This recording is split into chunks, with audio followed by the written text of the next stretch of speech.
All right. Good morning, everybody. We are getting a late start today. I apologize.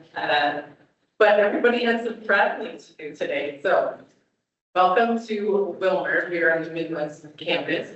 Wilmer is the turkey capital of the world. Is what I like to say. So we will get started here. 9:50. We're going to start with introductions. I'm Sawatzke, president of the board and a turkey producer. Good morning, I'm Brandon Schaefer, director and site producer of the board. Travis Dahl, veterinarian with Cornille Farms and Company. I was in County Communications Specialist Board. Brian Pace, an associate veterinarian, executive director for the Minnesota Board of Animal Health. Damico, senior veterinarian for the board. Derby Shop, assistant director for the board.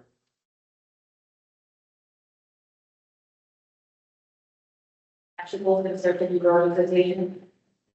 Derby Shop from the Minnesota Producers Association. I'm Steve Vista, a senior veterinarian in Campus from the board.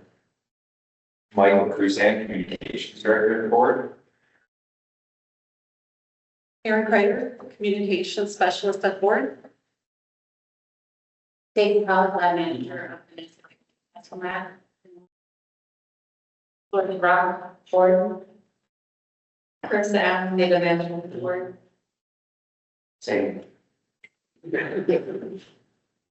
Steve Neal, Northfield, cat producer on board. Alex Beatty, cat producer, board member, in the Giant Collective Soup Committee. Dr. Beatty and Hawkins, livestock veterinary, most of these.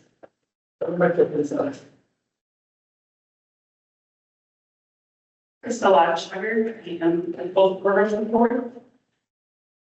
Allie Gallagher, I'm a companion animal veterinarian for the board. Brian Zeman, board. And Laura there on the board.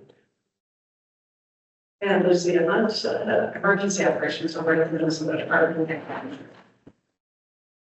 Right, did we miss any? I don't think so. All right, we're gonna move on to approval of the minute. Oh, sorry, we have Dr. Abby online, I believe. Dr. Abby, can you introduce yourself? Dr. Abby, if you're on mute, we cannot hear you.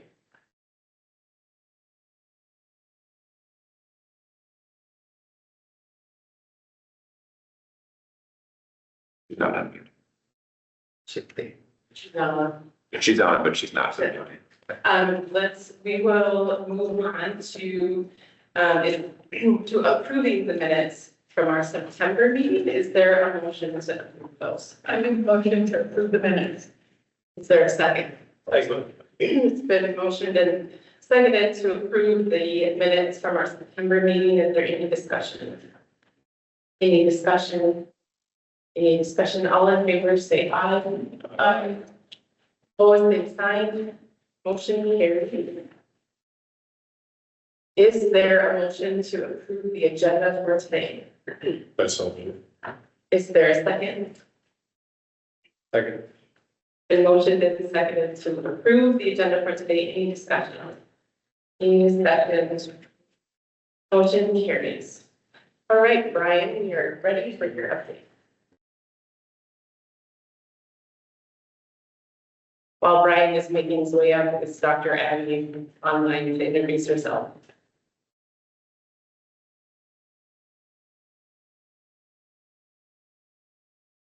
He is not. All right.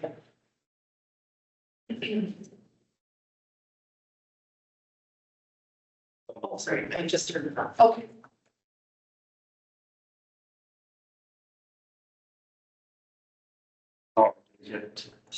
Dr. Mason business.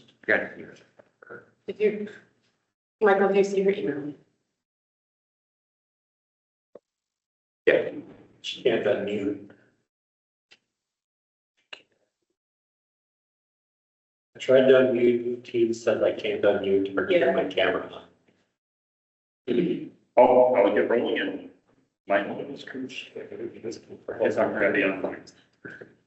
All right, well, I'm glad everyone could join us today. Late start for all of us. It was kind of fun to pull in and see you all. We're on the same time schedule as we were. So glad you could make it safely. Updates. So I've got a list of things. When I was putting this together, I was talking to Brandon. It always seems like this is a short period between the September meeting and December. And what can I talk about? And holy cow, I had a bunch of stuff to talk about and some things they removed from the list.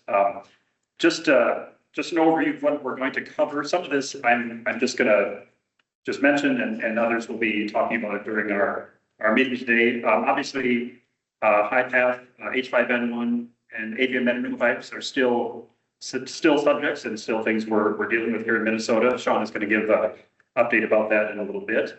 EHV1, equine herpes virus 1, equine herpes milo encephalitis has reared its ugly head in some kind of interesting ways in the nation, and Heather is going to give us an update on that a little bit later.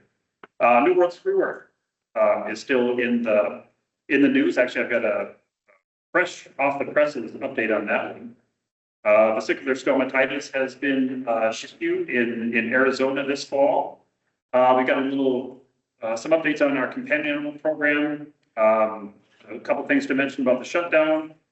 Foot and mouth disease exercise we are going to be part of, the Grand Challenge that was set up to help with high path response and different procedures, different approaches. That's been concluded and awards announced, and then turkey presentation for Thanksgiving this year. So I will dive into our first topic that I'm going to cover, screw work. There's a new website I put up there in the title section. Screwworm.gov is a newly released website that the USDA has put together so we can get latest and greatest updates on what's going on with New World Screwworm, including activities to prevent its spread as well as treatments and that sort of thing. This slide is updated as of this morning. So I think when I reported last time on the closest detection, it was like 370 miles from the US border down in Mexico. In September, later in September, there was a detection about 70 miles, so much closer and much more concerning. This was a feedlot heifer that had been moved, I should say smuggled, but it was moved without the proper paperwork, and for all intents and purposes, that one was kind of dealt with, and no more detections at that feedlot, and it kind of went away. As I was driving in this morning, I had an alert that I had an emergency meeting with USDA because there was another detection in that same the same region of Texas, or I'm sorry, strike that. Mexico. We do not have New World Screwworm in the US. This one was 120 miles from the Texas-Mexico border. So again, it was another feedlot situation, a heifer that had been imported. A little concerning. The reports were that this heifer was inspected 3 times before they actually found the larvae.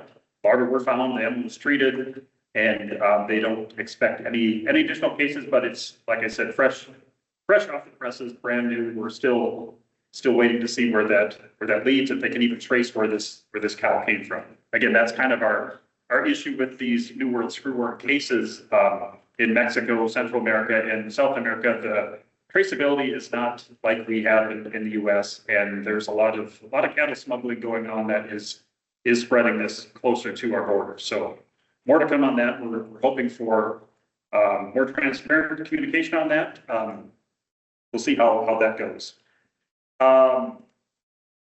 As part of USDA's approach to help prevent the spread of this further, we have engaged in developing fly production and distribution centers.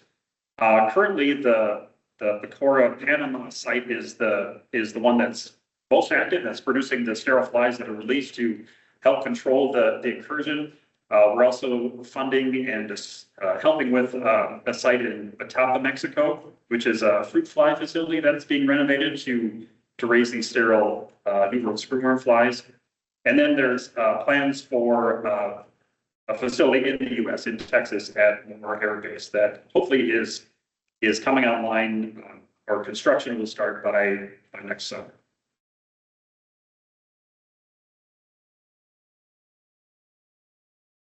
Additional things going on as far as surveillance, USDA has New World screwworm trapping along the southern border, so fly traps, evaluating what kinds of flies are showing up. Nothing has been detected along the border. Wildlife monitoring is going on extensively in Texas to make sure that we're not getting this pest into our wildlife species. And then also cross-border collaboration. So Texas and Mexico do a lot of talking and are maintaining communication, so we know what's happening on that side of the border. They're keeping us up to date on these new detections. As far as treatment is concerned, we're getting more pharmaceuticals approved to treat. So I think I mentioned this last time. There's off-label use. So as a veterinarian, I can prescribe or I can use a medication that's not specifically labeled for a disease or a pest. To make that a little more broadly available, there has been a fast track with FDA to get some of these pharmaceuticals actually approved for New World screwworm use. So that allows more access to some of the parasiticides and also access for our producers to get them directly without having to have a veterinarian apply. Wildlife risk assessments are ongoing, determining what wildlife might present the biggest risk of spreading this into the U.S. and within the U.S. And then human cases, we work really close with our Department of Health partners and CDC to understand where human cases are and how they are potentially part of transmission. At this point, they aren't considered part of the transmission, but just a good reminder that this is a parasite that affects warm-blooded species, including us. So we had one case that was detected in an individual in Maryland, I believe, earlier this summer. Someone who had traveled to an area that had New World screwworm, nothing more came of that. She was treated and everything worked out. But we are constantly in touch with our Department of Health folks to keep us up to date on where those are at. So I'm going to double check my numbers. Oh, I wanted to mention the number of cases. So since this first detection started around this time, late 2024, over 10,000 active cases have been reported since then. Currently, there are 789 that are still active. So worth mentioning, I think we think of there's a hotspot here, a hotspot there, but to me, that's still a lot of cases. 10,000 cases in general, but we're still watching Mexico work on 789 cases, 790 now. All right, vesicular stomatitis. This is a disease that affects cattle, swine, goats, sheep, camelids, and horses. It's kind of what it sounds like. So it's vesicles around the mouth. That's kind of the Latin interpretation of that. And this is just a picture of a horse that actually has contracted this virus. It's not a deadly virus per se, but you can see how debilitating it would be in any of these species. It's next to impossible to eat and even drink when you get these sores in the mouth and in the tongue. So reportable disease, we haven't had this disease in Minnesota that I know of, but it does erupt once in a while in our southern border. Arizona recently had a detection, so Halloween, Arizona had its first detection, and I think they've had 4 cases total in that southern region of Arizona. A little bit of a concern because this is a very contagious disease, though we know there's a lot of events going on that include Arizona and horses moving back and forth, and horses being in contact with cattle and other species can significantly spread this virus. Typically spread by biting midges. So the initial infection will be insect bites that carry the virus, but from there it's contagious between animals. Also potentially zoonotic. So there are cases of humans contracting this virus as well. So we're keeping tabs on that. Like I said, right now it's pretty sequestered to southern Arizona, southern US, but something that is on our radar. Whenever we hear vesicular stomatitis, it raises red flags. And just this week, I think we even had a call about a dog that had some ulcers, and they were concerned about vesicular stomatitis. So we're following up on that. Companion animal programs. I threw the slide up here. It's the identical slide I showed during our last board meeting. And the point of it is because we're still doing all the same things. Steve and his crew are still working on webinar series. We still are wrapping up cases of tularemia. Rabies is dwindling, but we still are getting some detections out there in wildlife species. And then brucellosis is one that I want to bring that one again to the forefront. This is a disease that we run across with some frequency. It's not all the time, but it's a devastating disease. So brucellosis is not treatable in dogs. When we get a canine brucellosis detection, the avenues of response are either quarantine for life or euthanasia. It's a disease that is difficult to treat. That's part of the reason why we're limited on what we can do. Also zoonotic, so it's a disease that can have some human health impacts. The frustrating thing about this disease is detecting it. So it's not a disease we can detect right away. Classic presentation for us in Minnesota has been dogs that are coming from a reservation out in the Dakotas, has a litter of puppies. Those puppies get adopted. A year later, one of these puppies is showing some clinical signs that causes the veterinarian to do a test for brucellosis, and we have a lawsuit. So in the meantime, we've allowed this family to get connected and bonded to this dog for a year, and now we're the bad guys that come in and say, here's your option. So not fun to do. The problem is these dogs don't reliably get tested when they come to the state. Sometimes they're too young. They get tested at a young age and the test comes back negative, but it's unreliable. So those are some things that Steve and company have been working on to maybe tighten up our import requirements related to those kinds of situations. If it's a known endemic area for brucellosis, putting some extra safeguards in place that we're doing some testing, maybe having additional requirements at this end, even if the end is negative, let's quarantine, let's have a little more proactive approach to determining if brucellosis is potentially in this litter, in this rescue group's accumulation of dogs from one of those known endemic areas, and then preserve the heartache that these people go through and the difficulty that our staff has to go through in presenting. So the companion animal program is busy.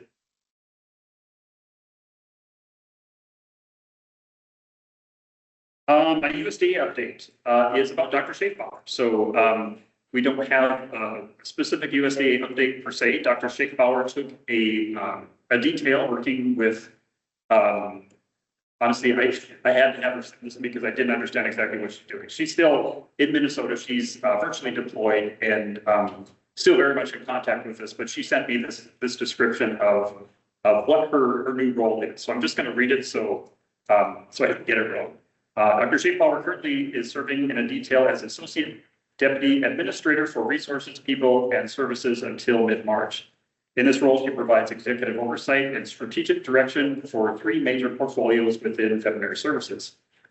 Those are financial and resource management. RPS is responsible for the organization's money management functions, ensuring that our financial planning, budgeting, and resources allocation processes support mission priorities. Planning, assessment, and communications. Dr. Schaefbauer oversees their enterprise planning efforts program and performance assessments and internal and external communications that help align their work across veterinary services. And then people operations. This includes oversight of training and workforce development, resource management, recruitment and staffing, performance management, and leadership development for employees across veterinary services. So this is a deployment that Dr. Schaefbauer accepted prior to the shutdown. She was actually supposed to be done by January, but because of the shutdown, everything got pushed back. So once the shutdown was lifted, then her deployment was reinstated.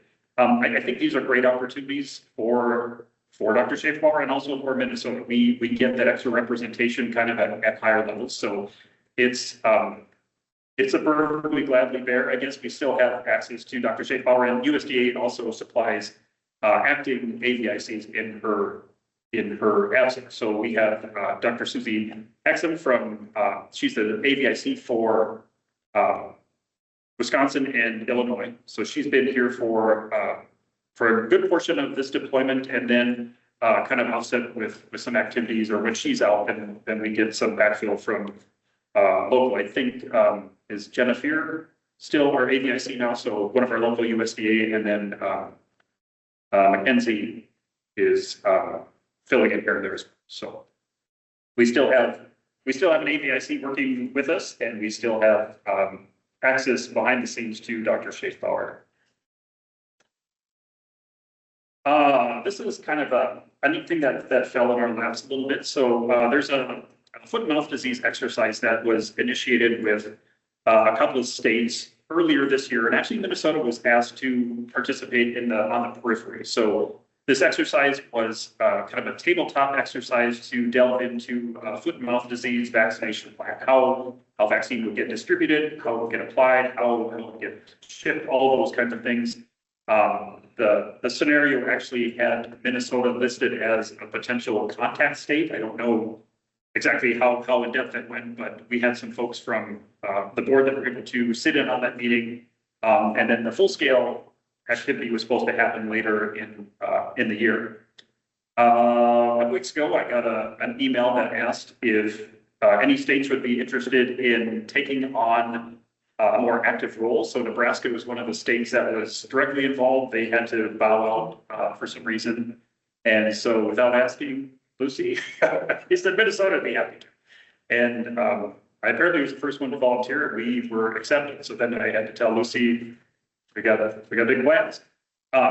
It's a pretty interesting event, though. It's again multi-state, and it will be an interactive event. I think mid of June is what they told us, the intended timeframe. But it will be figuring out what is our vaccination plan in Minnesota. So how do we determine what needs to be vaccinated, how we get the vaccination here, where it gets located, who distributes it. There's a lot of details we need to iron out.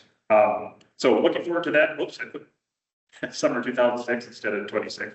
But one of the things that kind of entertains me about these activities is whenever we're involved in one of these, we always have to start our sentences with, this is only a test. This is just a test. This is not, I think there's a protocol we have to say it 3 times just to make sure no one gets, and probably so AI doesn't get a hold of it and decide we have football these. I probably shouldn't even said that out loud based on our last meeting, but we had some kind of funny articles come out of AI.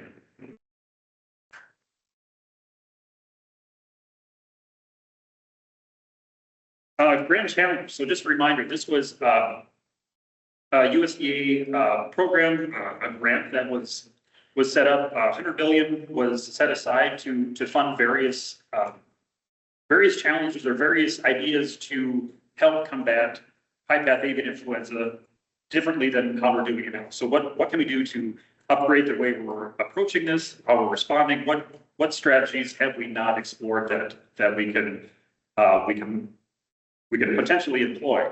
I think they told us they had over 800 million in proposals that went out, for this 100 million. So it was very well received, and a lot of people made proposals. Happy to report 6 of those proposals that were accepted came from Minnesota. So the 3 categories: develop a novel vaccine, develop novel therapeutics, and research for improved response strategies. Of the novel vaccine developments, 2 of those came from the University of Minnesota. So we're excited that the University of Minnesota is looking at what a vaccine would look like, how to develop one, and possibly even developing a couple of varieties of vaccines that could be used. Develop novel therapeutics, another one that the University of Minnesota was awarded. So just as it sounds, coming up with new ways to potentially mitigate, treat, or prevent the spread of this virus. And then we got 3 in the next category: research for improved response strategies. Again, 2 from University of Minnesota and 1 from Minnesota Turkey Research and Promotion Council. So Minnesota will be well represented in those awards, and we're looking forward to seeing where those go. Governor's presentation of the turkey. So I wasn't able to attend, so I made Shauna go, and sounds like it was a great turkey. I hear the turkey was huge, 50 pounds, Ashley just told me, and kind of a turkey that liked to roam around a little bit. But always a fun event to be able to showcase one of our big commodities in the state, and Shauna proudly represented us in case there were any questions. And I told Shauna they never ask questions of us, so So she's hiding behind the camera some, but thanks to Shauna for showing up. The reason I was not there was because I got to take my family up to Bentleyville before the big storm. So we got to have an extended weekend before Thanksgiving with just our crew. And the night after this picture was taken, Bentleyville was blown over. They had a huge snowstorm, and they had to redo all the lights because the wind was so bad. And then my last picture is the Grand Pie Challenge. So I hope you all had a great Thanksgiving. And I just want to get kind of a show of hands. First, apple versus pumpkin pie. So pumpkin pie, who's the pumpkin pie crowd? And is apple everyone else? Yeah, I thought apple would. So full disclosure, this is actually a self-imposed pie challenge. So the pumpkin pie is one that Shauna made, and the apple pie is one that I made. So we were kind of showing off our pie making skills. But Shauna looks like you would have made people happier than I would. Shauna's is prettier. Well, it is. I hopefully admit that. Probably tastes better too. Actually, I don't. And those are my updates. Any questions? Did you get it? Dr. Dinier did figure it out? She's on, I don't know if she tried that.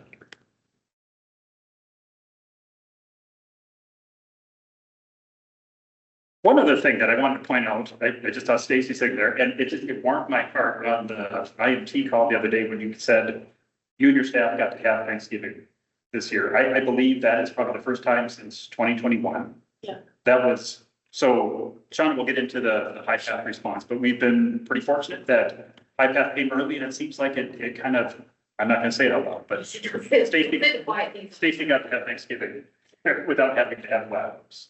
That was not here.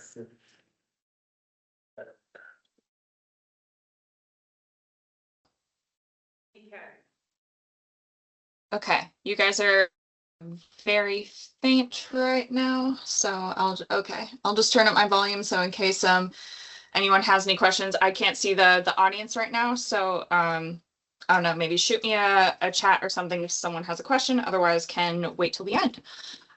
But Dr. Katie Cornille, a senior veterinarian, and I oversee the cattle disease programs, animal disease traceability, and livestock concentration points. So in the traceability program, we've had, a couple big years with one transitioning cattle official identification to all electronic, and in that same wave of improving traceability efficiency, we are transitioning our certificates of veterinary inspection to electronic.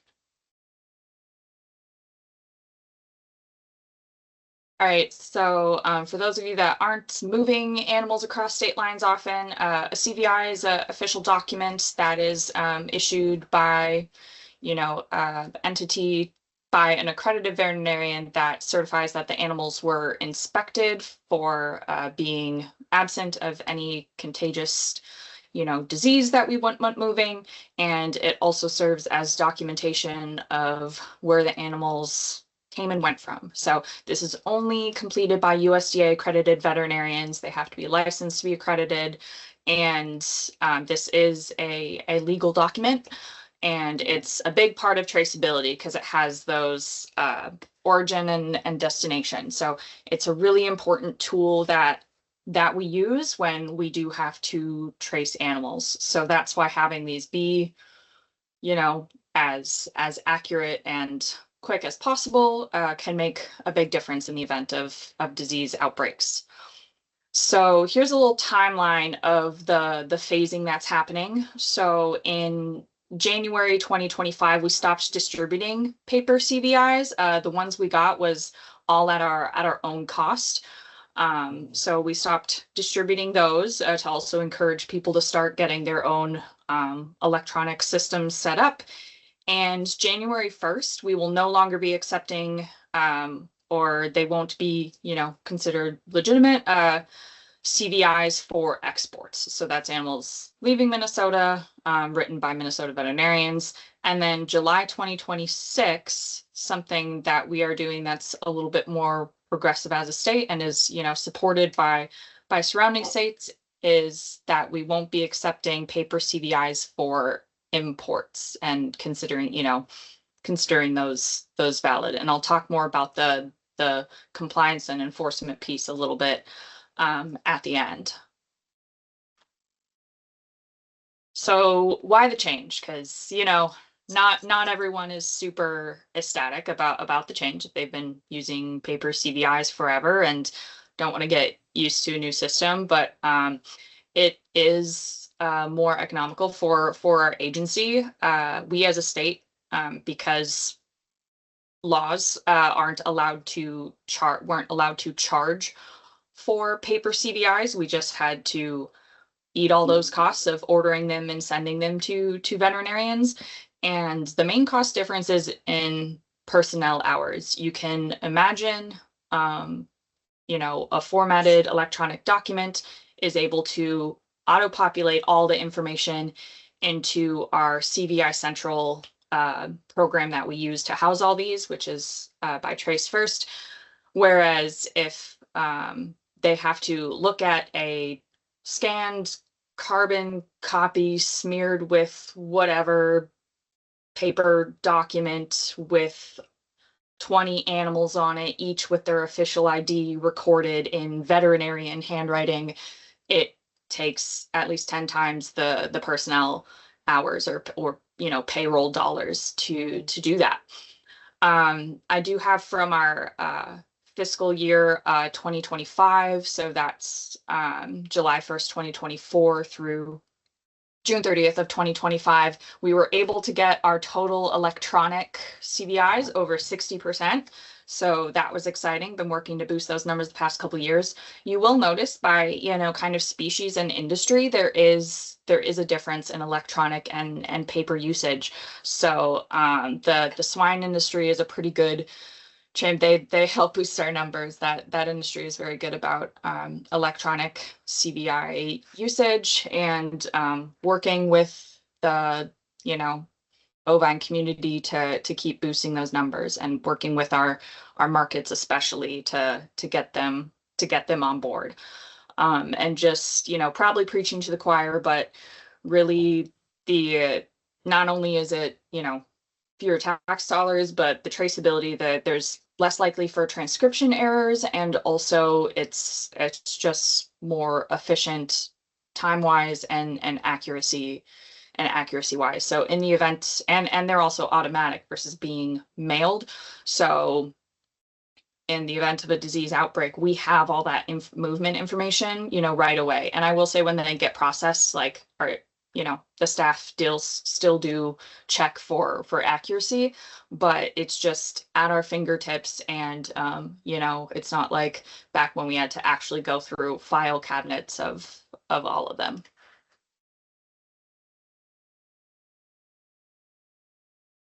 So one challenge with the change is that most of the eCVI options are at the expense of the veterinarian. That's not something we're able to subsidize. It's a kind of considered a business operating cost, and this is a service that they can choose to provide. But there are a couple no cost eCVI options. My predecessors developed this PDF version. It does require Adobe and can be a little finicky with Mac users, but we have this Minnesota PDF, and some perks of it is can it be filled out offline. Some limitations is that it's only for use for Minnesota accredited vets, and the origin must be a Minnesota address. I know that producers and veterinarians that are on the borders of the state, they have to deal with a little bit more because the border is there, and even if they're moving 5 miles, if they're moving over a border, they're moving interstate and need to meet those interstate requirements. So was someone just asking a question or no? No. Okay.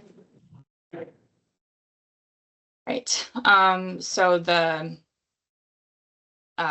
this is a no cost option that's available, and this is a good option for veterinarians that aren't doing, many a year. And I will say my staff, specifically Avery, spend a lot of time providing the best technical support they can for this. We are not Adobe programmers, any of us, and we do have a pretty extensive user guide that actually does answer most of the questions people have if they do walk through it. So we always encourage people to start there. But veterinarians can request to get this, document and be a user of this document. And even for all veterinarians, it could be a good backup option to have. The other no cost option available is through VSPS from USDA. It's the limitations of this is that it's only for Category 2 accredited veterinarians. So that's limited in terms of species. So it's primarily only for production animals, which is a little bit of a bummer because some of the challenges we're having in the transition is wanting, all the companion animal veterinarians to have access. So this is the other no cost option, and hopefully in the future we might have access to another one, but these are the two no cost options available to Minnesota veterinarians right now. In terms of not no cost option, the other options are private CBI vendors, which is, what most people are probably going to use, and they have to be vendors that are, have approved ECVIs through the, National Assembly of State Animal Health officials, and, that list is maintained. And these products are going to be, a little bit more the Cadillacs, I guess, and have more features. And as more and more people are using ECVIs, this market will continue to get hopefully more competitive with even better and better features to accommodate, different challenges of internet connectivity, things like that. So veterinarians have options, and we're happy to help veterinarians navigate what options are best for them, but a lot are going to go with these private ECVI vendors. So with how this works in terms of, compliance, what if people send us a paper CVI after those cutoff dates I initially started? So CVIs kind of get weird in terms of jurisdictional situation. It is state and federal, so there's federal requirements, minimal requirements for CVIs, and then each state has their own requirements. So it gets a little hairy. So in general, CVIs that are filled out incorrectly, they don't have all of the required information that a CVI is regulatorily required to have, are marked as non-compliant as they are being processed by our staff.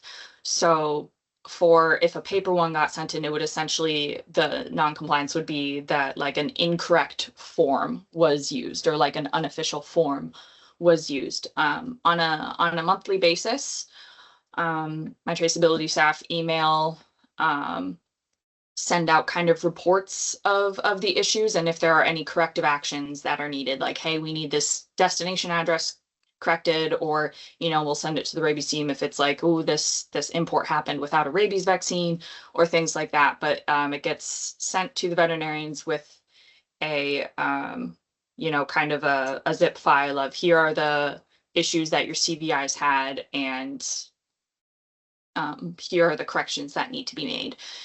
And repeated issues can lead to compliance actions. From the Board of Animal Health's perspective, that will look like educational warnings, notices of violations. And because this is a dual jurisdiction issue, I've been working with Stefan on how this looks in cooperation. And essentially, we've come up with a system where, certain numbers of offenses, continued offenses, even after warnings, if vets aren't filling out these forms correctly, which especially if origin and destination and animal information isn't correct, defeats any of the traceability capabilities. So because this is a legal document that is, an accredited duty of veterinarians, it can affect accreditation status with the USDA with continued non-compliance. For veterinarians that, you know, we sometimes get corrected after the fact, or someone calling in being like, oh, I know I made a mistake. Can, you know, we fix this? And so we are, my trace staff are constantly working in an inbox and in, on the phones to work with veterinarians to get, corrections made and make sure we have accurate, timely information. Oops, I'd copy this slide from a webinar, so that last point is moot. Outreach we've done, because this has been a shift that's been going on. What have we done to let veterinarians know about this change? On September 30th, we hosted, my program administrator Avery and I hosted a webinar that is posted on our website. That was very well received and very well attended. I think it was like 150 or so veterinarians, and we've had people reach out after that weren't able to make it, that we say, hey, it's on our website. So the whole webinar is on our website, which covers this and then a bunch of other information. Also been working with the communications team, you know, with changes on our website, social media, and email blasts. This is a screen grab from our website, so if you go to the eCVI page, you can't look at it until you kind of read this little notice that, hey, we're going to be requiring electronic CVIs, you know, on these and these dates. There's also a lot of one-on-one outreach that happens with veterinarians reaching out to us, or for, you know, my cattle team whenever they're answering the import permit line or whatnot, or in emails. They kind of use that opportunity to have a blurb in there of like, oh, hey, we just so you know, this transition is happening. Also, I keep InterstateLivestock.com updated, which is a product from Trace First. That's a really great way for veterinarians to kind of spot check import requirements for different states and put a little blurb on there about that requirement. So when people see they're moving animals, then they'll see, oh, if it's after this date, it needs to be electronic. And then another thing that Minnesota kind of pioneering. So for the latest United States Animal Health Official conference that occurred here in Denver about a month ago, I on and put through, I'm so sorry, I forget the name of the committee every time because it's so long, but Animal Health Information Systems and Surveillance, something or another. Essentially a resolution that VSPS be expanded to include Category 1 veterinarians and all species, so that all veterinarians in the country would have a no-cost option as a backup or as their primary mode, and also that the USDA's traceability efforts, because they have kind of, you know, a statement out that they want to move to all electronic, that there be the national support for the states on these eCVI transitions, and eventually making that a requirement of the forms. And that resolution passed, so then it'll just be, you know, we'll see what responses is received from USDA moving forward. And then that's all I had on that. I've got my info and also my team's inbox and line up here. I'm going to stop sharing so I can see if people are raising their hands or have any questions. Are there any questions for Kate? Yep.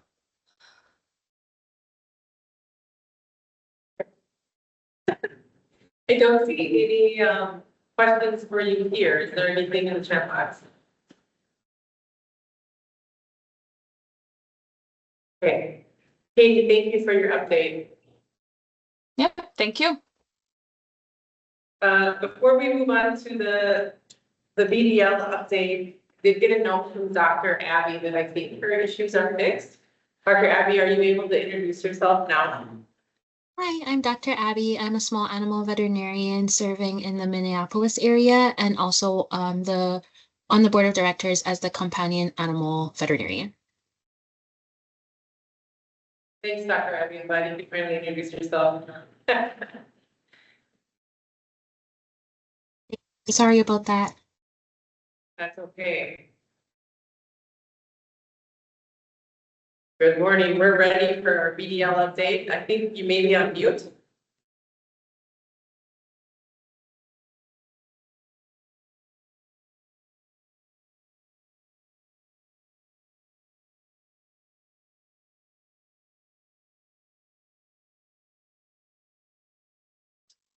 Can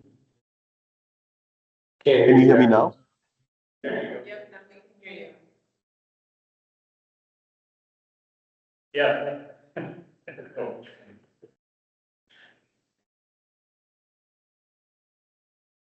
Hello? Yeah. Yeah, we can hear you. Okay, wonderful. All right. Can you see my screen? Yeah, Okay. I can see you. Yeah. There you go. Okay, very good. Well, thank you, everyone. And I'll just put in the presentation mode. All right. Well, good morning, everyone. Sorry for the technical issues that we've had this morning. And my name is Hemant Naikare. I'm the lab director of the Veterinary Diagnostic Lab. We have two labs in the state. We are the state's official animal health laboratory. So if you are attending the meeting for the first time, I'll just take a minute to explain what we do. We are located in two locations. So on the left is our Minnesota Poultry Testing Laboratory, which is in Wilmer, where the meeting is happening. Unfortunately, I couldn't be there because we have some other meetings in St. Paul happening today as well. But that is a poultry testing laboratory, and it's one of the very busiest poultry testing labs in the country. And to the right is a picture of our St. Paul location, where I'm sitting in my office right now here, which is a full-service all animal species laboratory. And when I say full service means we do microbiology, we do pathology, we do PCR, DNA testing, all of those things in our lab here for all animal species. So as I give a quick update, I thought I would like to encourage and I'd like to welcome if anyone has not seen either of the labs or would like to visit the other lab, either in St. Paul or in Wilmer, please let us know. But typically what happens is our lab, which is either of the locations, we get samples from producers or veterinarians, owners bring in samples as well. Primarily, we get samples through FedEx or UPS. We have a very nice UPS discounted shipping program that we use that passes on to our customers. And so when the samples come in the lab, or we receive carcasses, and then we do autopsies or necropsies, and the pathologist will then identify the right samples. And then they are sent to different labs for testing. So we do the accessioning and then we do the testing. On the bottom row, you can see some of our high gadget, highly automated systems that we have. To the left is a liquid handling system, which is in a molecular lab, which can allow us to do up to 5,000 tests per day. And then in the center, you'll see a Malditov mass spec, which is an equipment that is used to detect what kind of bacteria are we having in the clinical sample. And so we have a group of at least 15 pathologists at the lab or diagnosticians at the lab as well. So as I move forward with the updates, I wanted to focus on three things, making sure that I stay within the 10 minutes timeline. So I'll provide a personal change updates, what we have at the lab since the last time we met, and then the operational updates at the VDL. And then I'll end with highlights of the summary of the survey summary that we just did in summer with our clients. So the personal side, in this calendar year 2025, the VDL actually had 3 retirements. On the left, we had Dr. Rob Porter. He retired in spring, a poultry pathologist, and then we were lucky to recruit a new poultry faculty member, Dr. Semenova. So she started in September. And then Dr. Stephanie Rosso, a swine pathologist, and she was also the section head for molecular diagnostics. So she retired in summer. And then Dr. Albert Rovira has stepped in as a new section head for molecular diagnostics. And to the right is Dr. Connie Gebhardt's picture, and he was a section head for bacteriology and also an enteric disease research specialist. So she retired recently in September, and I'm serving as interim section head in bacteriology. So these are the faculty changes that we have had. And very soon, between now and January, we'll have 2 critical staff retirements coming up. So we'll have Karen Olson. She has been with us for almost 4 decades in bacteriology, and she'll be retiring. And we will also have to the right, I didn't have a picture of Mary. She didn't want her picture, so I couldn't find anywhere. But this is the screen. The green screen that you're seeing is actually how a lab information management system is looking. Like we have a green screen. When you're at the airports, you'll see it. It's very old, and this is our in-house LIMS system. So at this time, the VDL is needing support for IT on the personal side and also on the LIMS upgrade. And some of that will be possible with a funding that we have been, approved. And I'll talk about it as I get to that slide. But these are some of the personal changes. This year was really, one of the best years for the VDL as well. Although we had retirements, we were able to recruit 4 faculty positions. And with the exception of bacteriology section head, that is Dr. Connie Gebhardt's replacement, at this time, we have budgetary constraints. We won't be able to fill that position, but we were still able to add 4 other positions in calendar year 2025. So we are fully staffed on the faculty end. We have 15 employees here. On the staff side, we'll have some temporary hiccups as we will have 4 openings by January 2026. So we are trying to refill these positions. A silver lining for the VDL is we are hosting some research fellows at the lab. So far, we have 5 of them. And these fellows are sponsored by the CDC APHL Fellowship Program, which is facilitating diagnostics and applied research development for the lab. So we are able to leverage labor from that end. And between these 2 locations, we have about 110 employees at the lab. So with this big crew that we have, I would like to share where we are in the first 5 months of the fiscal year 2026. To the left, you can see on the left column are the different sections within the VDL. And on the top row, you see MPTL. That itself is a lab, which is the satellite lab in Wilmer. And all the other sections are the sections at the St. Paul lab. So this slide actually shows the procedures or the number of tests that we have done in the first 5 months in FY26 and what we did in FY25 and then before that in FY24. So this kind of gives you a good idea as to how busy we are. And I want to highlight the MPTL lab. The caseload there, in the first 5 months, we have seen a 25% increase. The lab is very busy. It is actually working with a minimal skeleton crew, I would say, because we really need to add 2 more positions over there. But at the same time, they're doing a wonderful job serving our poultry industry in Wilmer. And all the other sections, more or less, we have a decent caseload overall. 12% of our caseload has seen an increase in the last 5 months compared to the previous fiscal year. And then we have seen an increase in our clinical revenue by 19%. So we feel we are on track in spite of a difficult year, economically and with a lot of other changes. We are still on target. But at the same time, as I mentioned earlier, there is one thing which is one of the most critical challenges for us is how do we maintain long-term business sustainability at our labs, especially at the MPTL lab, which does a lot of FAD testing, even influenza or NPIP testing, and then testing for export and import. So at that location, we really need to fill in 2 staff positions to support the increased caseload and maintain a turnaround time. When I say turnaround time, it is a time when the sample arrives to the lab and by the time the testing is done and reported. So many a times we are working off hours, we are working, trying to get same day results, and that is a challenge. So I'm seeking board's help. I'm seeking the Board of Animal Health support and Dean Molgaard support, which I'm always having at the lab. But we really try to fill in 2 positions, finding ways to get those for MPTL lab. And what do we do at the lab besides disease diagnostics for routine testing? Both these locations are really busy with doing foreign animal disease investigations. And foreign animal disease investigations on the poultry side, on the swine side, equine, backyard commercial poultry. And so all of these, these are some numbers.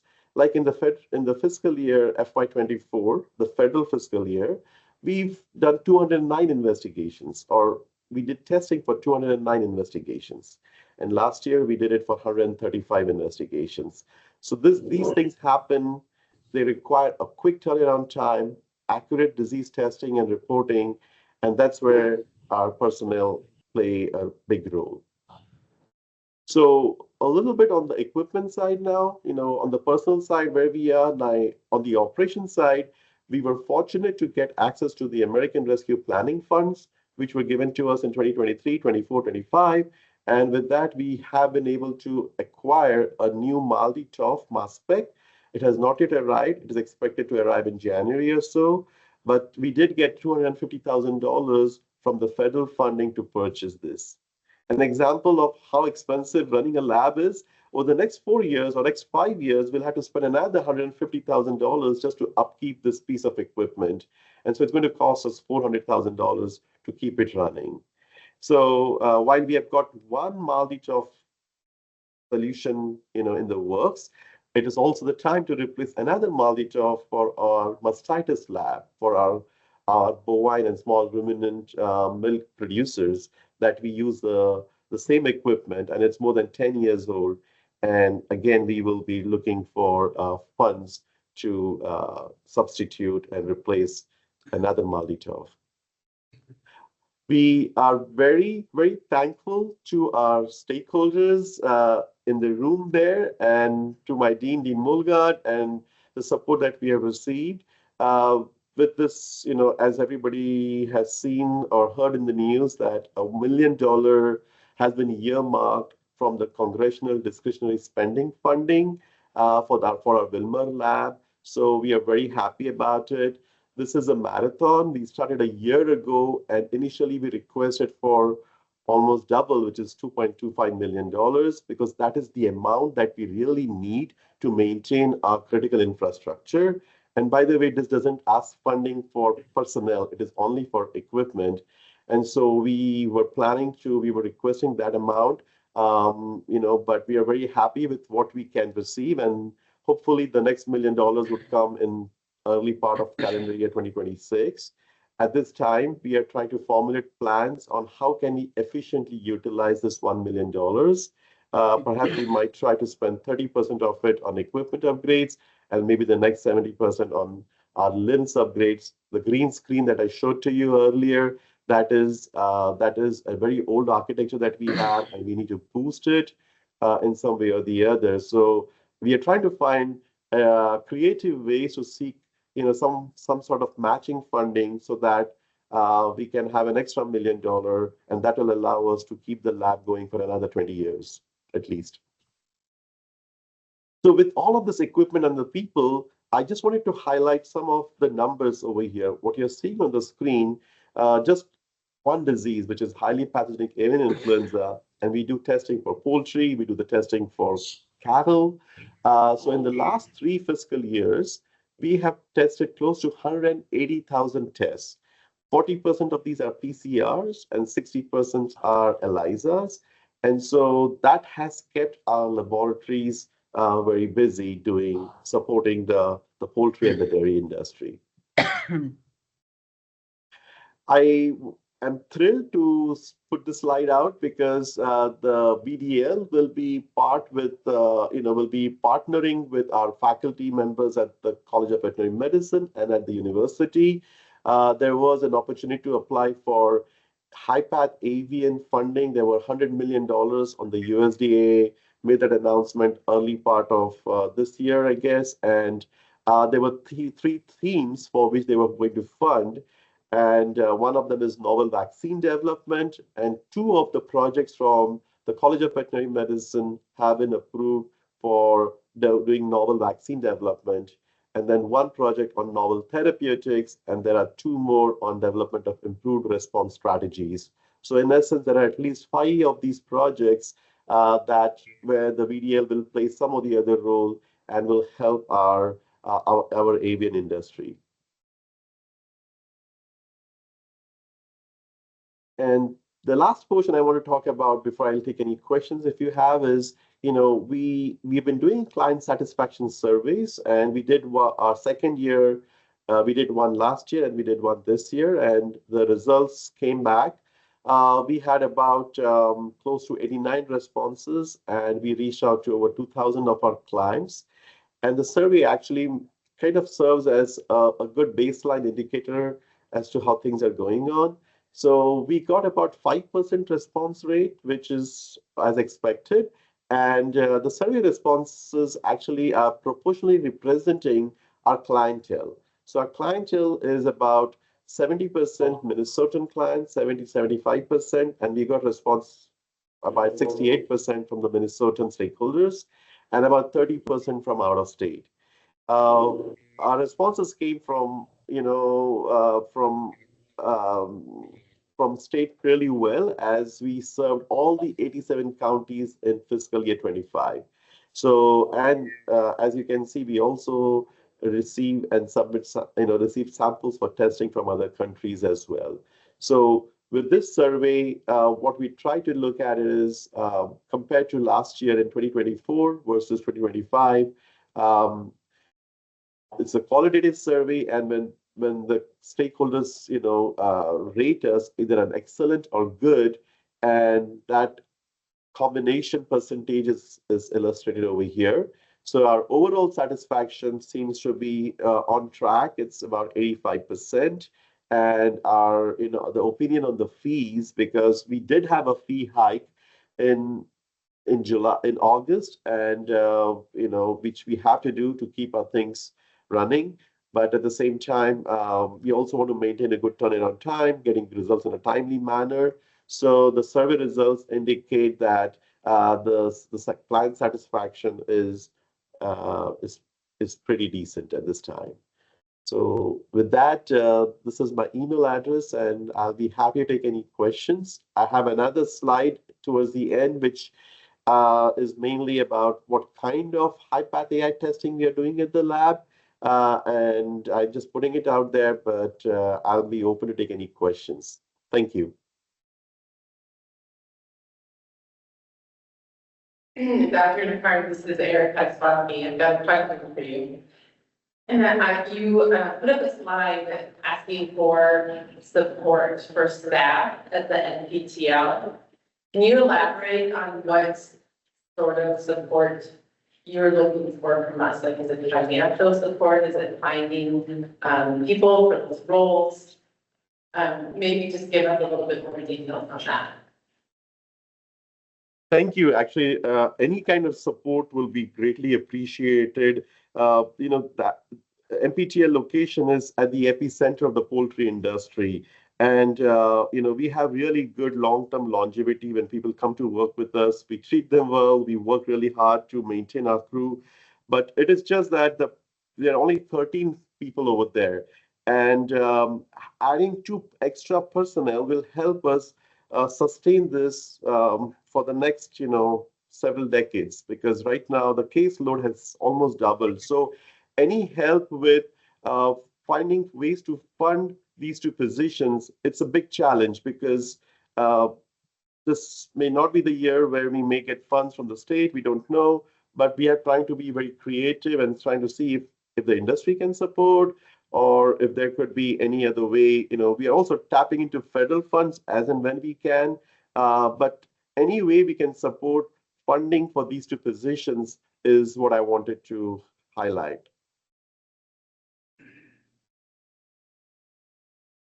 Thank you. Are there any other questions? Dr. Naikare, this is Brian Schaefer. Just kind of feeding off Erica's question, did you have any, I presume you either are or in projection of overtime staff investment either currently and or anticipate that to be coming? And do you know what the delta is between where we're at in the current just daily full-time staff rate versus where we're at in overtime? What kind of spread do we need to consider in the current investment, and how much affects? Yeah. I'm sorry, I was a little hard on hearing. So if you don't mind repeating the question, since I guess you're away from the mic, so I cannot hear really well. but also my question is do we have a financial impact number that you're looking at in terms of the dollars that are going to be needed to fund that? And if that's not something we can talk about here, can you maybe share it through email? But I'm just kind of curious as to what kind of impact we're looking at and how that ultimately is going to be accomplished from an economics perspective, beyond just the personnel demand. Right. And the impact, if I could mention it, is mainly, having adequate staffing allows us to provide results in a very timely manner. And sometimes, the results are anticipated to get there within 3 to 4 hours.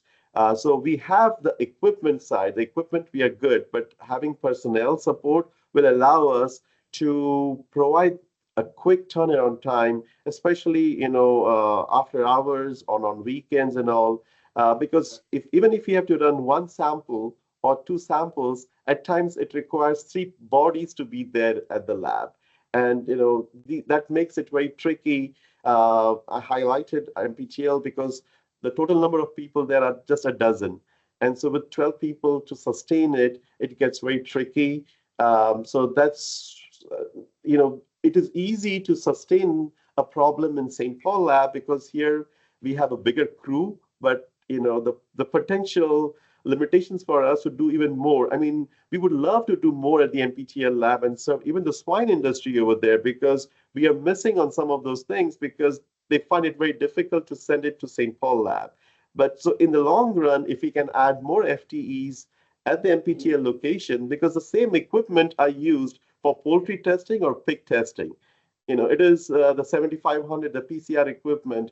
And so the personnel is the biggest bottleneck. If we can add the personnel, we can use the same equipment. Perhaps that will help us alleviate the problems. I hope I answer your question. It is people. We need more people to sustain.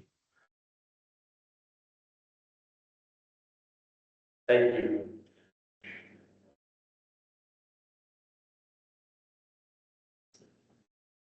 Any other questions? All right, thank you for your update. Thank you. Do we have Laura Molgaard ready? There you are. Yes, hello, everyone. Can you hear me okay? Here you go. Great. Okay, so sharing some updates about the rest of the college.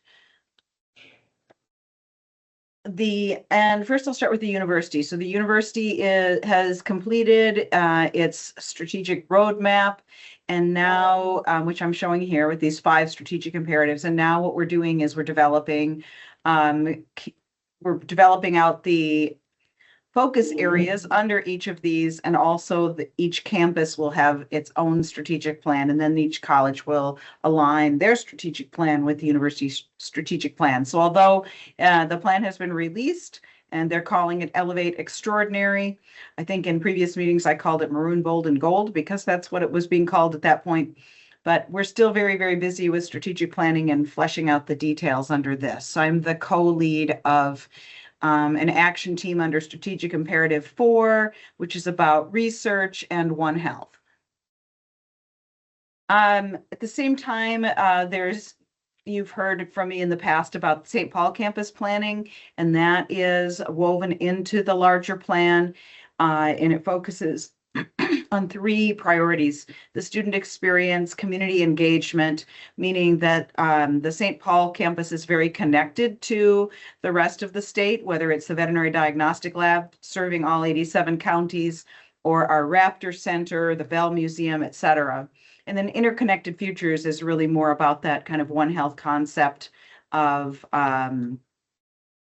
our areas of scholarship or research on the St. Paul campus are very connected with the health of animals, people, and the environment we share.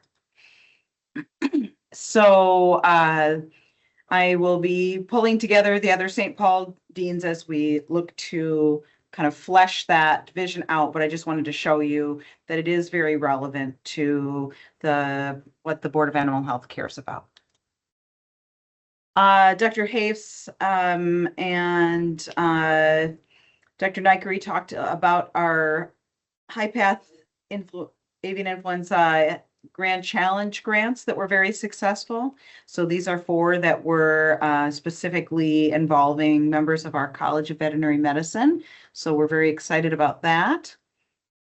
And then I've mentioned in the past, our curriculum revision is well underway and breaks things down into 3 stages with the goal of training veterinarians to be ready for day 1 in a changing landscape. And process-wise, we have faculty and staff who are hard at work fleshing out the details of that. If anyone is interested, there's a QR code there that brings you to the website. And we really appreciate the feedback that we've received along the way that helps us develop this new curriculum.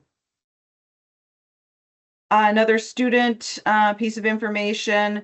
This is the most recent graduating class and how they were broken down by kind of track or interest area. And you can see that our 2+2 program, which is doing really well, they've recruited a new director and associate dean there and other faculty. So that program is thriving and is really adding a lot of species and other diversity to our class. And that is it. I've got a short and sweet presentation today. So if you have any questions, I'd be happy to answer them. Are there any questions for Dr. Molgaard? If there aren't, I can just comment a little bit more about what Dr. Naikare was sharing regarding the challenges that we have in the current era with staffing positions. Last year, in the springtime, and I may have shared these updates with you, the university faced 7% budget reallocations. And so while we are absolutely thrilled to get one-time money like the federal earmark, that does not support ongoing expenses like personnel, and the vast majority of the college's expenses are personnel. So we really do take a hit every time that sort of thing happens across the university due to state funding being flat. The university did not receive its budget request in the last biennium. So, but happy to answer any other questions. Just wanted to add that additional context. Thank you. Are there any questions? I don't see any. Thank you for helping Okay. us get. Thank you. Do we have Stacy Holzbauer? I'm here. Can you all hear me okay? You're a little quiet. Is there any way that we can turn your microphone?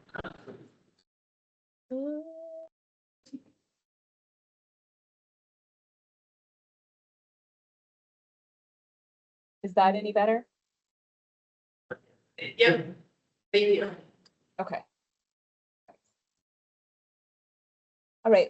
Well, thank you so much for the opportunity to present to you all today. I apologize that I'm not there in person. I'm not Wilmer averse as Dr. Voss accused me of being, but I had a couple other meetings I had to attend. So quickly, we'll just go through some of the things that our zoonotic diseases unit has been working on. Just a quick overview of our response to H5, update on tularemia, and an outbreak that's been taking up most of our time in November related to infant botulism, and then just some awareness and outreach events. All right, so first with H5. So we continue to work with our Board of Animal Health and Minnesota Department of Agriculture colleagues to do the human monitoring and testing. Since 2022, we've had over 2,600 exposures that have been reported to the Minnesota Department of Health, and we actually currently have 8 people in monitoring, even though it's been a while since we've had a positive premise. These are both backyard flock are associated with backyard flocks who decided to quarantine their flocks rather than depopulating. So we do monitor those folks for an extended period of time. We've had 109 people who've reported symptoms that where testing was recommended, and we've tested 85 people with no detections of H5N1. But we do pick up about 30% of these folks do have seasonal respiratory pathogens. And then we also continue to monitor our human influenza surveillance for any novel influenza infections. But we've also been spending a lot of our fall time working on vaccine and PPE outreach. So we've been working with our local public health partners and community organizations to promote seasonal influenza vaccine amongst farm workers. We've sponsored over 15 vaccination clinics in rural Minnesota with over 500 people that have received seasonal influenza vaccines. And at these events, we've also had PPE kits that are available. We especially want to target our backyard flock owners when possible. And we've also distributed these PPE kits to the Board of Animal Health case managers so that they can have them available when going onto a premise where someone might not have appropriate PPE.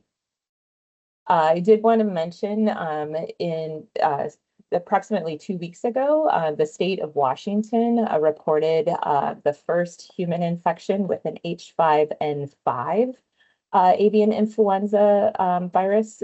This is the first time that this particular virus has been detected in a person. And this was an older adult with underlying health issues who did have backyard poultry exposure. And these backyard poultry did have exposure to wildlife as well. And unfortunately, this person did pass away from this infection. Avian influenza was not something that was initially suspected, and multiple influenza tests using a nasal pharyngeal swab were negative, and it wasn't until a deep lung specimen was taken that they were able to detect the H5N5. This is the same clade of 2344B that has been circulating since 2022. And is the genotype A6. And it's most closely related to wild bird isolates that were detected in Eastern Canada in early 2024. And so it appears that this particular virus is a Eurasian reassortment that was first detected in Canada in 2023, likely through transatlantic spread by seabirds. There have been 7 confirmed mammalian detections that have been reported, including 4 raccoons, 2 red foxes, and 1 striped skunk. And some of these isolates did possess genetic substitutions that are known to facilitate adaptation to mammals. And the ferret models that are usually used to estimate what is going to happen if there's a human infection did show rapid and severe disease onset. So there's more investigation into this situation, and so we'll share more information as we hear. But at this point in time, this is thought to be a spillover event, but no ill contacts, including all of the healthcare workers and family members were identified. And so this brings the U.S. Human cases, and apologies, that should be H5NX, to 71. And this is now 3 people that have been infected with exposure to backyard poultry flocks, which includes 2 patient deaths. So our backyard poultry folks are a group that we would like to continue to target to raise awareness on, appropriate personal protective equipment and limiting exposure if they have a suspected avian influenza. So then moving on to tularemia, it's been a record year for tularemia cases, both in humans and in animals here at MDH. And so just to quickly review, Francisella tularensis is the bacteria that causes tularemia and affects over 200 species, including people. But arthropods, so your ticks, rabbits, and rodents are our primary reservoirs. We see similar clinical signs in animals and people with fever, and there are 6 distinct clinical forms. Pets tend to be exposed by hunting animals or ticks, or getting bitten by ticks or flies. And then people are exposed to either sick pets or tick or fly bites. And so this graph just shows the number of animal tularemia cases. And so you can see since 2021, we've seen this dramatic increase. Some of this is associated with awareness on the veterinary community on testing. But we do think this is a true increase in the incidence of disease as well. The vast majority of our animal cases are felines, which make up about 80% of the animal cases that are reported. And then similarly, we are seeing an increase of human cases of tularemia, and we had a record year this year, including 4 pneumonic cases, which is the most severe presentation of tularemia. And these folks were people who worked outdoors and were likely exposed to either they worked in lawn care and potentially mowed over dead rabbits or so. So when we look at our human cases, the vast majority are vector-borne, but zoonotic exposure, so exposure to infected pets, is a close second. And many thanks to our Board of Animal Health colleagues who participated in a webinar sponsored by the Minnesota Veterinary Medical Association to help raise awareness in our veterinary community. And then lastly, I just wanted to talk a bit about an infant botulism outbreak that our group has been investigating. So botulism, most people associate botulism with improperly canned foods, where the botulism bacteria are able to produce a toxin that is then consumed, then that causes severe neurologic issues. But infant botulism is a little different, where the infants are actually ingesting these Clostridium bacteria. And then they are growing within the infant's large intestine, where they're producing the toxin internally, which then makes the baby sick. This toxin is a neurotoxin, and so infants will first present with constipation, but then develop this kind of flat facial expression, poor feeding, and have an altered cry, and then slowly essentially lose their ability to suck and their gag reflexes and ability to breathe. So it's a pretty severe disease, which ends up with a long-term hospitalization. Suspect cases are treated immediately with something called Baby Big, which blocks the binding of this neurotoxin. And it takes a long time to actually diagnose infant botulism, and so treatment starts before we know what's happening. So it's based on clinical signs and symptoms. And so on November 8th, CDC and FDA reported out a multi-state outbreak of infant botulism that was linked to an ingestion of BiHeart whole nutrition infant formula.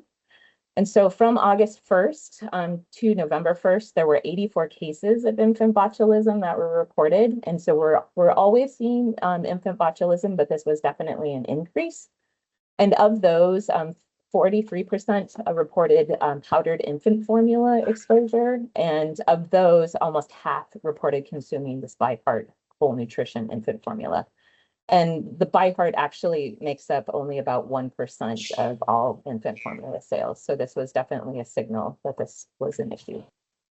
And so as of last week, there have been 37 infant botulism cases from 17 states that have been linked to this outbreak, 2 in Minnesota. All of these infants have been hospitalized, but thankfully there's been no deaths. We have preliminary results from California cases formula that has identified Clostridium botulinum. And there's further ongoing testing of patient samples and company samples as well. All lots have been recalled, and our colleagues at MDA did do a recall audit and did still find some of these products on the shelves. So we want to make sure that all folks know that they should not be consuming anything that was produced by this company, and we'll continue to monitor and do case finding. And then I'll just end with a couple awareness and outreach events that we have going on.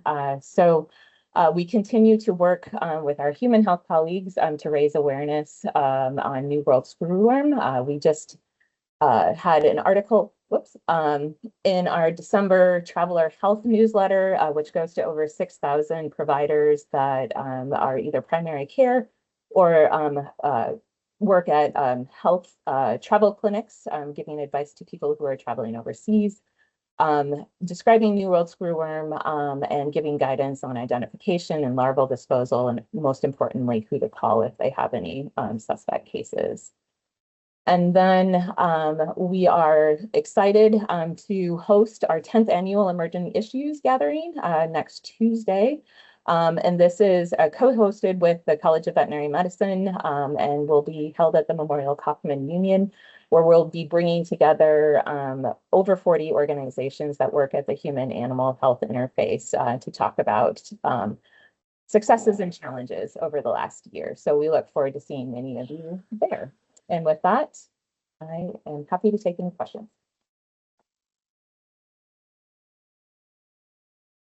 Stacy, this is Peggy M. Hawkins. And back to the botulism in the infant formula. Most Clostridiums are soil, come from soil. Is there an ingredient? You may have said that, but I didn't catch everything. Is there a specific ingredient that is bringing that into the formula? So you're absolutely correct that these organisms are found in the soil, and with most cases of infant botulism, we are not able to tie a specific exposure to what caused illness. There is some link to construction, either within the household, and so that's one thought that babies are exposed to increased amounts of dust. With this particular infant formula, there was reports of construction in one of the manufacturing facilities. The formula is actually moved between 3 manufacturing facilities, so that's one of the leading theories, but we're absolutely still in the middle of investigating. And so working with our federal partners with CDC and FDA on trying to figure out what went wrong. Are there any other questions for Stacy? There's no more questions here. Thank you for your update, Stacy. Thanks so much.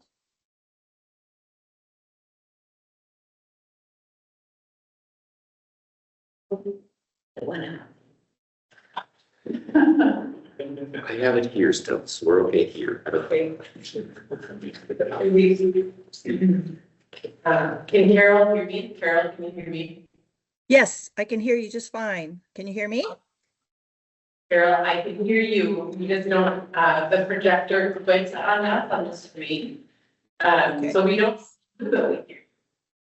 Okay, so hopefully you can see my sharing screen. Yes, I'm going to talk about understanding HPAI viruses. On your end, you're doing great, Carol, but our projector just quit. Oh, cool. Well, So good speakers don't need slides. We need to be here. So, do you want me to go ahead?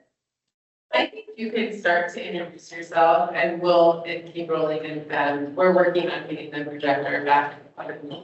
Sounds good. Okay. So, we're going to talk today about sort of the stages that we're going through with this goose guangdong H5 lineage of viruses. And so I know that's a big complicated name, but I wanted to make sure that we're talking about that accurately. And it first came into North America in 2014. We're going to talk about its return in 2021 and the virus's pathway to endemicity, in other words, setting up household in North America. the expansion to a variety of new hosts, and then understanding this year's cases and what can we expect next. Got a projector yet? No? All right, so the initial go ahead. Yeah, sorry, we still do not have a projector. Okay. All right, so the initial, yeah, go ahead. You are doing great. I can't understand what you're saying, sorry. Can you see that? All right, so the initial outbreaks of goose guandong in North America happened in 2014 and 15. And I think a lot of us remember that as because it was the largest foreign animal disease outbreak that had happened in the United States up till that point. And I'm showing right now the epi curve for that, but I think many of you are familiar with it. And now I've put up a picture of kind of what we understand the transmission that happened was. So this is from Justin Ball's group, and what he has shown is that although the virus was introduced from wild bird source, it was largely transmitted between domesticated poultry sources. So turkeys to chickens, and the chickens sent it back to turkeys across a 6-state area: Minnesota, Wisconsin, Iowa, Nebraska, South Dakota, and North Dakota.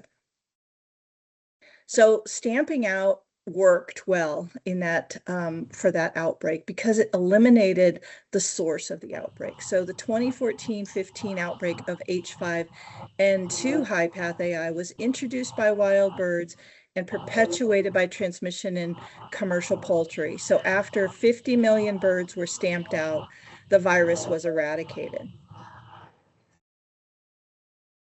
The return of the virus in 2021 has led to, has been quite different.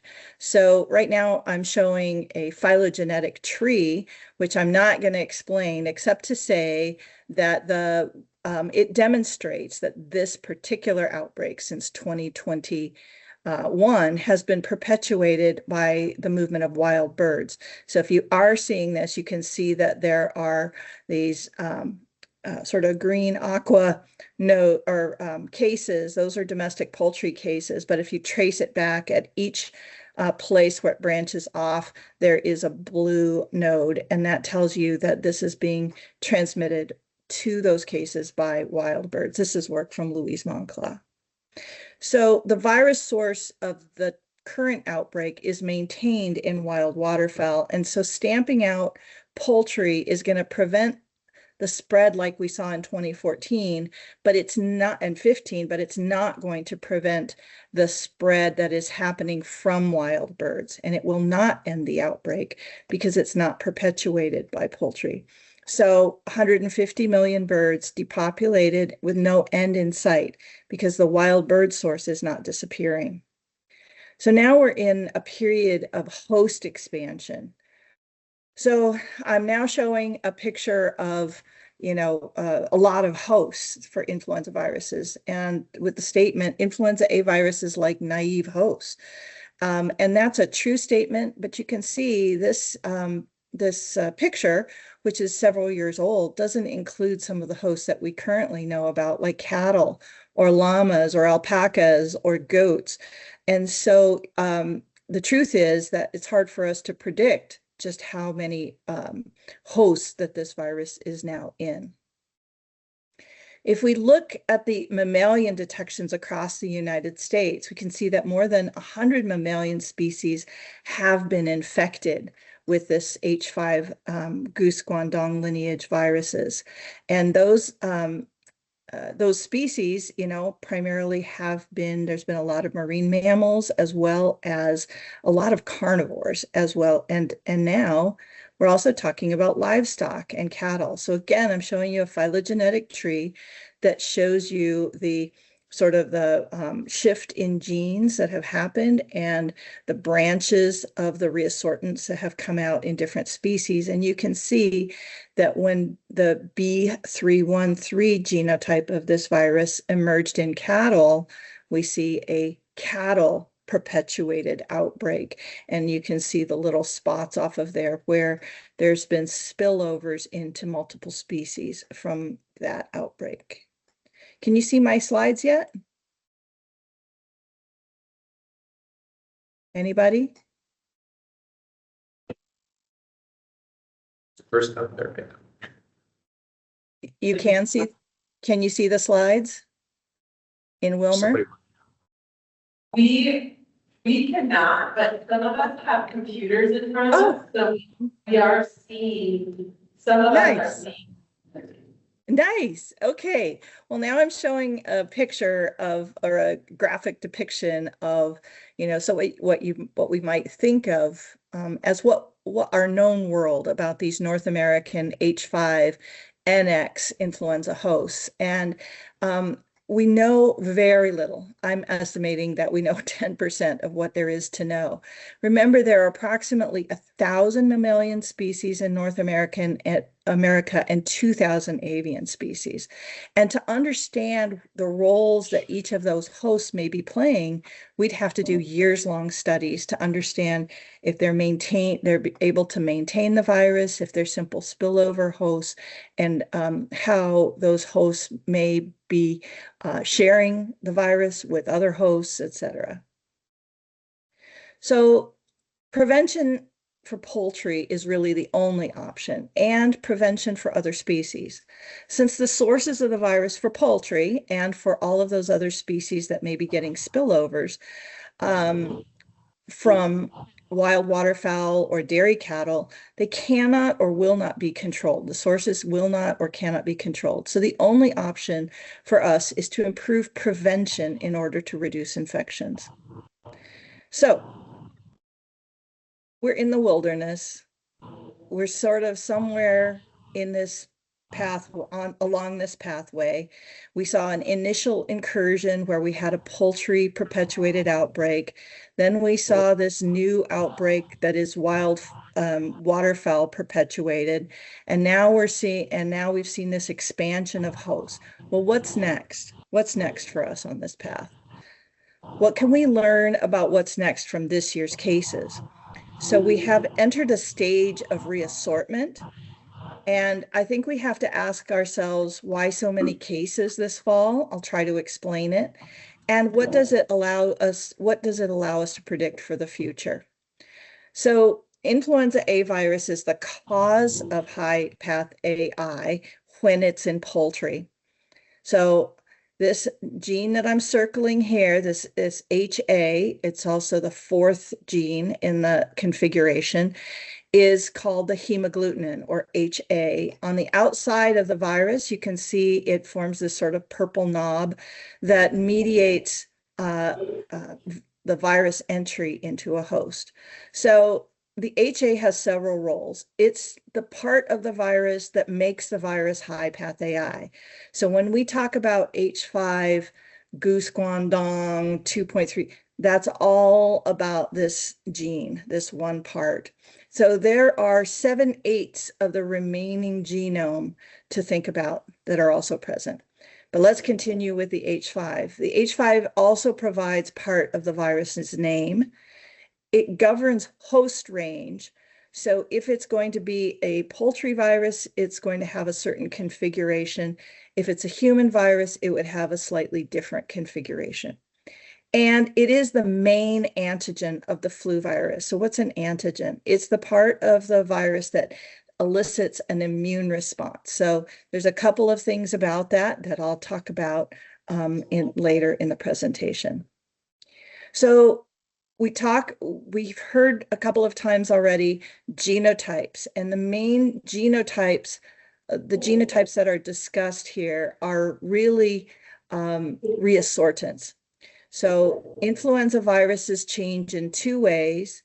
They can have mutations, which would be a small change in one of the parts, or this idea of reassortment. So reassortments are like shuffling two decks of cards together. So each of these 8 segments can wind up, if there's an infection of one host with 2 types of viruses, those 8 segments can be shuffled. And so it's sort of like playing, cards with a kid, you have to sort them out afterwards. The other thing that we have learned is that from the human case that Dr. Holzbauer mentioned is that sometimes influenza viruses don't change. And so that's what we're seeing with this human H5N5. It's a fully Eurasian virus. So it's probably changed by mutation, but it has not undergone reassortment. So the majority of the cases that we're seeing right now in wild and domestic poultry detections and found all across all floor flyways are the D1.1 viruses. They are reassortants of the A3 genotype, and that's just talking about the H5 virus, and it contains a North American N1. So I'm circling the NA gene.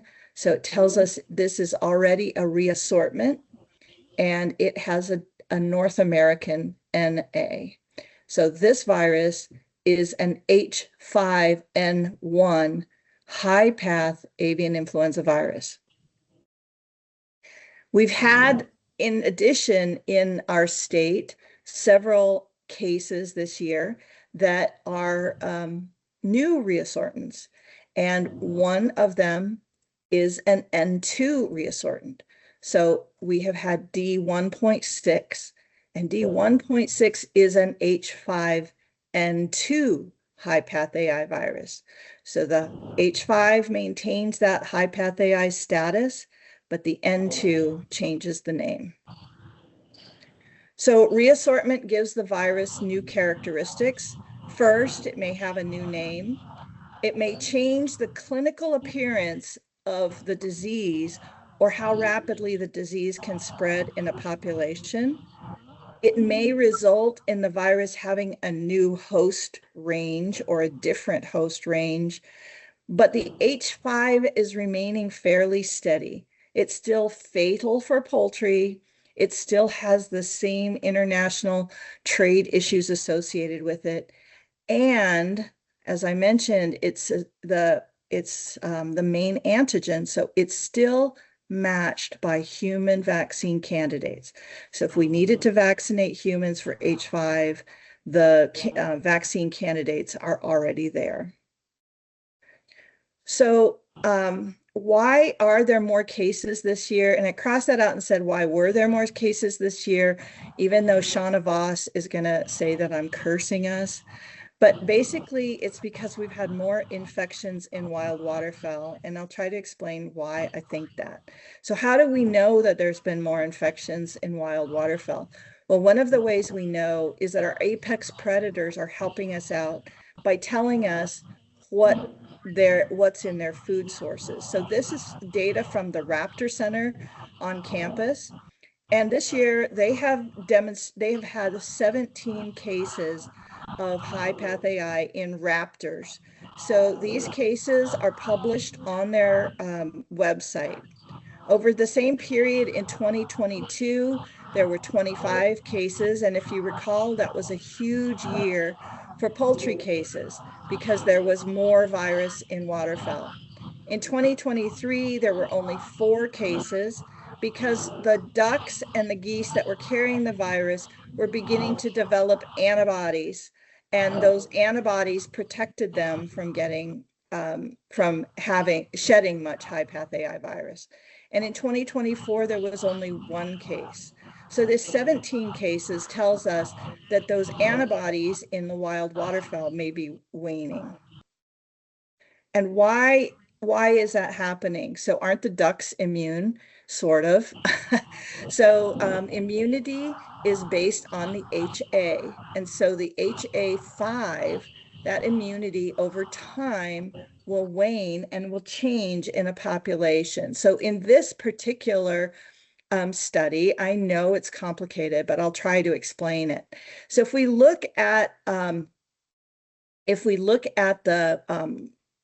picture labeled B, what we see is that every year, newly ringed mallards, so young hatchier mallard ducks, enter the population, and they enter about the 20th week of the year, which is what, June or July. And so as they enter, if we look up to towards the number A, we see that the prevalence of avian influenza is quite low, but after those birds have entered, we see that it immediately begins to rise. And if we look down in picture number C, we can see why. Because there are those young mallards entering the population decrease the total immunity in that population. So the top population as a whole becomes less immune. And when that happens, then the influenza virus can replicate. So what we're seeing is that after 3 years, that immunity to H5 has waned enough that we're seeing a populational emergence of a new round of H5. So part of that is why we're seeing cases this year. But another reason that, my friend Marie always says this map tells us that we're still winning, but it's where we are. So where we are in the country makes a big difference. So if we look at all the cases of H5 in the United States, excluding those that were the dairy cattle strain, 85% of those happened north of that red line. And some people say, well, in Minnesota, we have turkeys and they're super susceptible. Very true. But North Carolina has turkeys too. And they haven't had nearly as many cases as we have. And the reason is not that we're bad at what we do. We're actually really good at what we do. It's largely because the birds, when they come together to migrate south, they are mixing, right? So as my friend Dr. Holzbauer likes to say, it's a traveling daycare center. So if they're just getting together, they're going to get a lot of virus. And they will immediately begin shedding that virus. As they travel south, it takes time.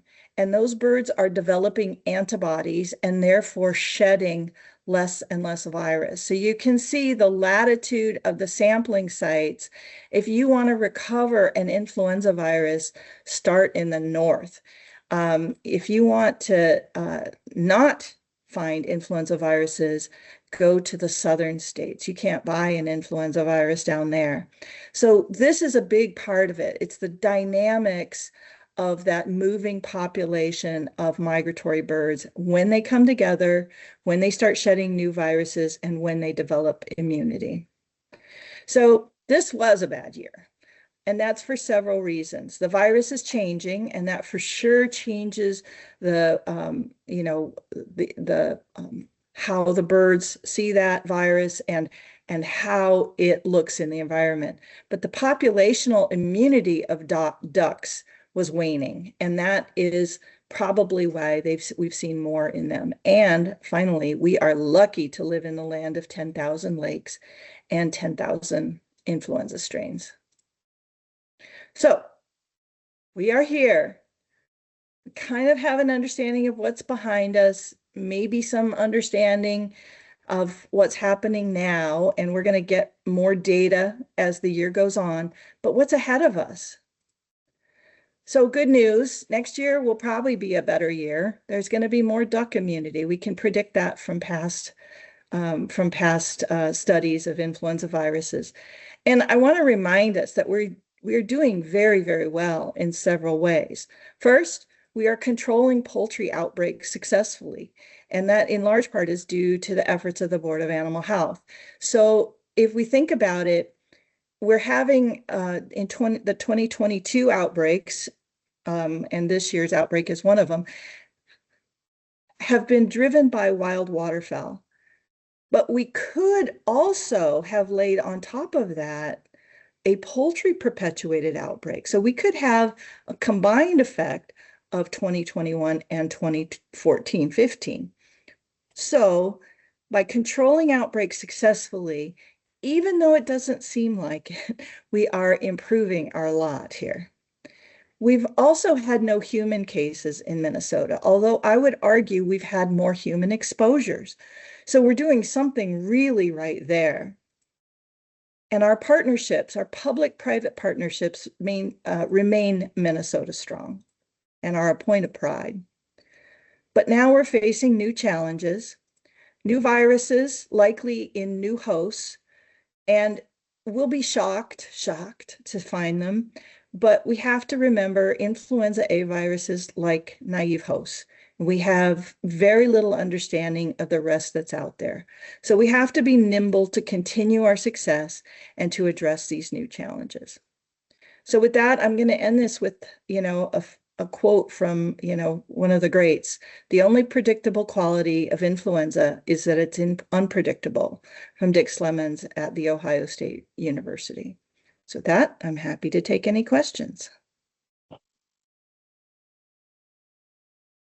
Are there any questions for Carol? Any questions? Carol, can you hear me? I can hear you. Speak slowly. This is Erica. Erica. Hi, Erica. Our projectors did get fixed, so most of us saw the end of your slides. And I don't have a question, but I would like to say that I really, as a turkey producer, appreciated your information. I always enjoy hearing you present. It was informative and, some questions were answered, but the visuals were appreciated. I think visuals help because, high path influenza viruses are complex, right? And so as we navigate kind of in the future, those things help. And I can remember back in 2015, Shauna gave a presentation, and that presentation for visual had Queen Elizabeth wearing all of these pretty dresses. And then all of a sudden, she's talking about Grace Corbin. Then all of a sudden, Dennis Rodman showed up in Queen Elizabeth clothes. But as us producers on the board, those visuals that we had and that she had, I think it helps us and brings it down to layman's terms. And so I say all of that. I appreciate your presentation. I feel like it's helpful. So thank you. Well, Erica, I'm always glad to hear and see old friends who are still producers, right? And I think that's where we are now with this virus. We're faced with a industry-threatening series of events that is ongoing with very little we can do to control it because of the national and international situation. So I'm always glad to see, and we hear a lot about you can protect yourself with biosecurity, but I would challenge anyone to try it. It's not easy. It's not, so thank you. Thank you for your time. We are, I think, ready for lunch. It's lunch here. All right. We will break for 30 minutes. For lunch and return. Thank you. We are having some projector issues on our end, so we're going to start with Shauna update, and then we will go on to for the today. And wait, with that, I'm telling for some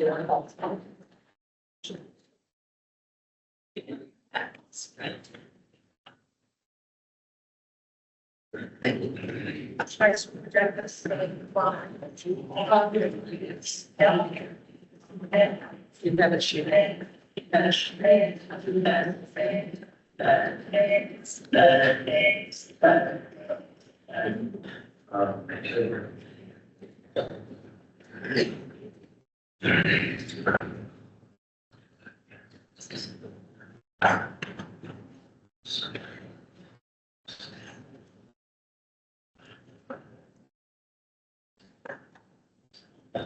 It's shady.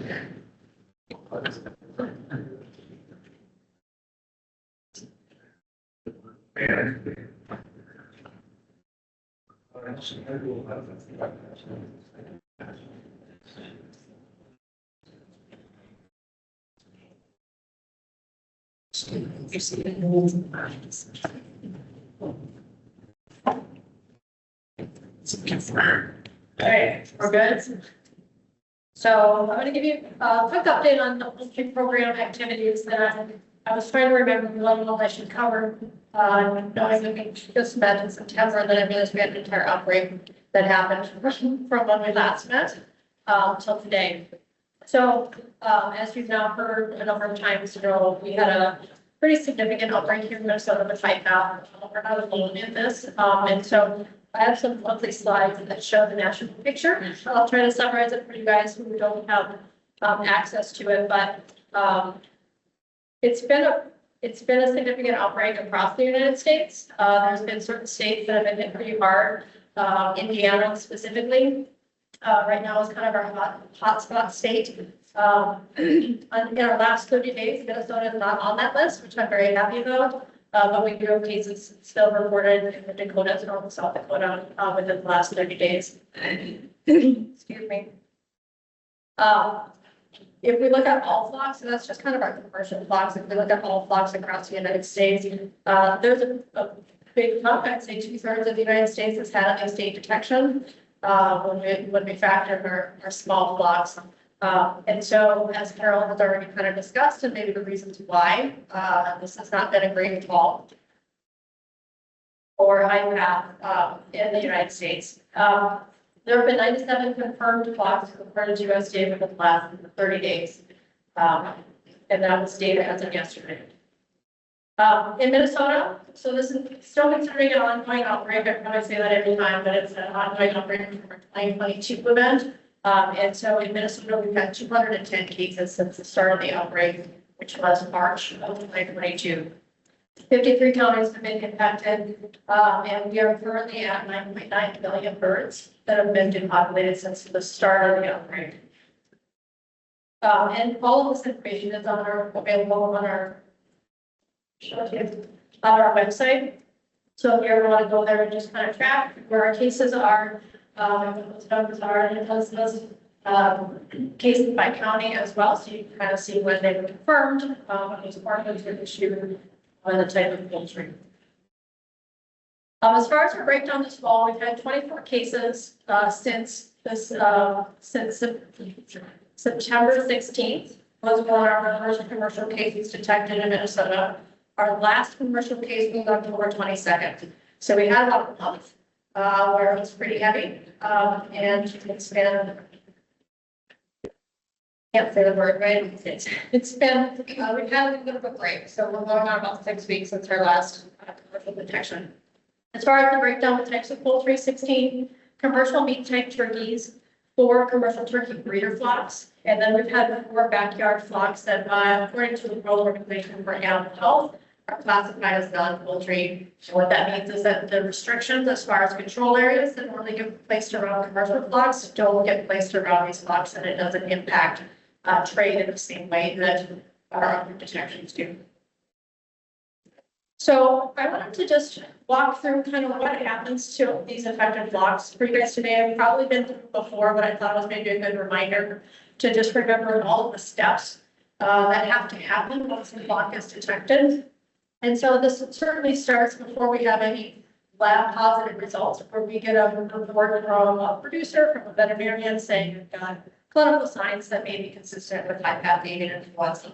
And those either come in through a phone call to me. We do have a sick bird reporting hotline, and that phone number does get routed to the TL. And then we have an online submission form. So that's how we get a lot of our backyard flocks that report to us. They report through that online submission form, and we get an email that we can reach back out.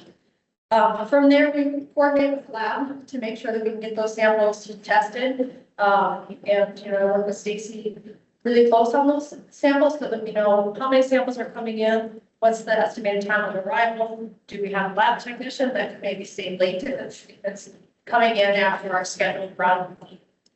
And then those reports get reported back out. It's usually about 4 hours from the time when those samples arrive at the lab to we have some presumptive results.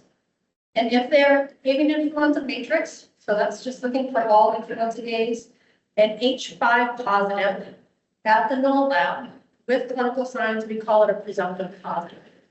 Those samples have to be forwarded to the national laboratory or then they will be confirmed as being FINCOM. We are allowed, because it's an ongoing event, to act on our presumptive positive at the null lab. So the information that the lab is able to get us in that time of manner is really critical for us to be able to respond as quickly as we do. Once that farm is infected, obviously they're notified, and then we get a quarantine put in place, and a case manager assigned. And so that case manager is either a Board of Health or USDA representative that walks with the producers all the way through the time of infection to the time that that quarantine is released, and kind of helps us through all of that process that has to happen. There's a lot of steps that I'll summarize for you guys, but they're kind of there holding their hand, and for lack of a better term, to just make sure that it's happening as smoothly as possible. A field reimbursement specialist, this is somebody from USDA that helps on the financial side of things. They get assigned right away so that they can get block inventories, and they can make sure that the payments are being made to the producers for indemnities is for the compensation for the virus elimination activities.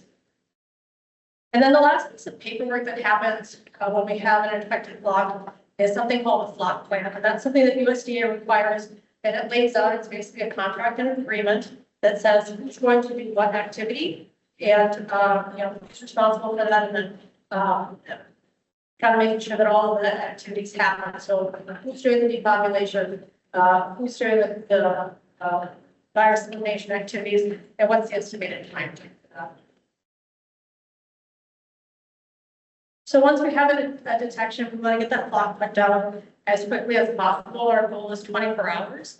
And that's to make sure that we don't have any of that activity that Carol says doesn't happen here, or we have potential farm-to-farm spread. So the event that we can stop that virus from replicating in the birds, and reduces our risk of potentially spreading farm-to-farm. And then from the euthanasia, the depopulation side of things, we move into disposal. So we've now got lots of dead birds that we have to dispose of. Most of the time, we do compost. I think it's 99% of our cases, and so that have current cases have been composted. And so we have somebody called the composting subject matter expert. Brian Zimmer is one of our composting SMEs, and they're there to help make sure that the compost piles are built properly, to help with that virus elimination, and making sure once they're built, they're capped, so they kind of get a layer of wood shaving, that Brian, you can correct me when I speak incorrectly, over the top to just kind of seal it. And that date is really important for when that virus, when those compost piles get capped, because that can then start our process for virus elimination activities and potential control area release as well. Those piles do go through temperature verification. And so our composting SMEs are verifying temperatures daily to make sure that they hit the time and temperatures that's needed to kill the virus. They do go through a turn, which is 2 weeks after they're built, which Brian for confirmation, or after the temps are reached. 15 days. Yeah, it's the first one, 15 times for me.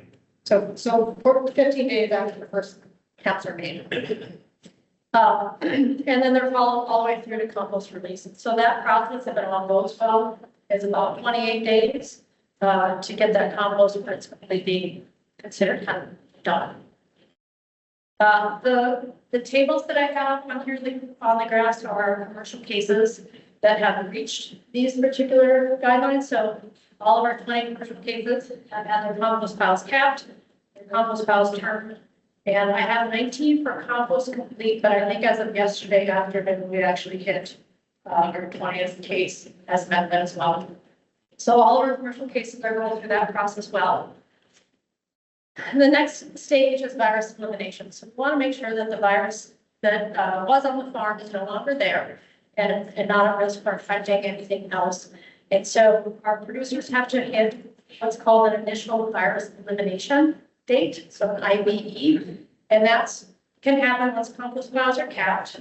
And they do kind of an initial cleanup of the facility to make sure there's no feed that's laying around. They kind of do some blow down to make sure that anything that's kind of outside those barns are incorporated into that, into those compost piles that we kind of on that initial clean. And that date is important because that starts the timeline for when the control area that's been established. That counts the clock can start for that countdown. And so that IBE date's really important, not just for the affected farm, but for all of the other farms that are in those zones that are being impacted by having that infected farm nearby. And then from there, once those compost piles, if they're made inside the barn, after that 2-week turn, they can potentially be moved outside. But as soon as that compost moves outside of the barn, they can start the cleaning. And so some farms do wet clean, some farms do a dry clean. All of the cleaning activity is inspected by the case manager before they go through disinfection. So we're kind of going through and making sure that all of the things that are supposed to be cleaned got cleaned before we do the disinfection.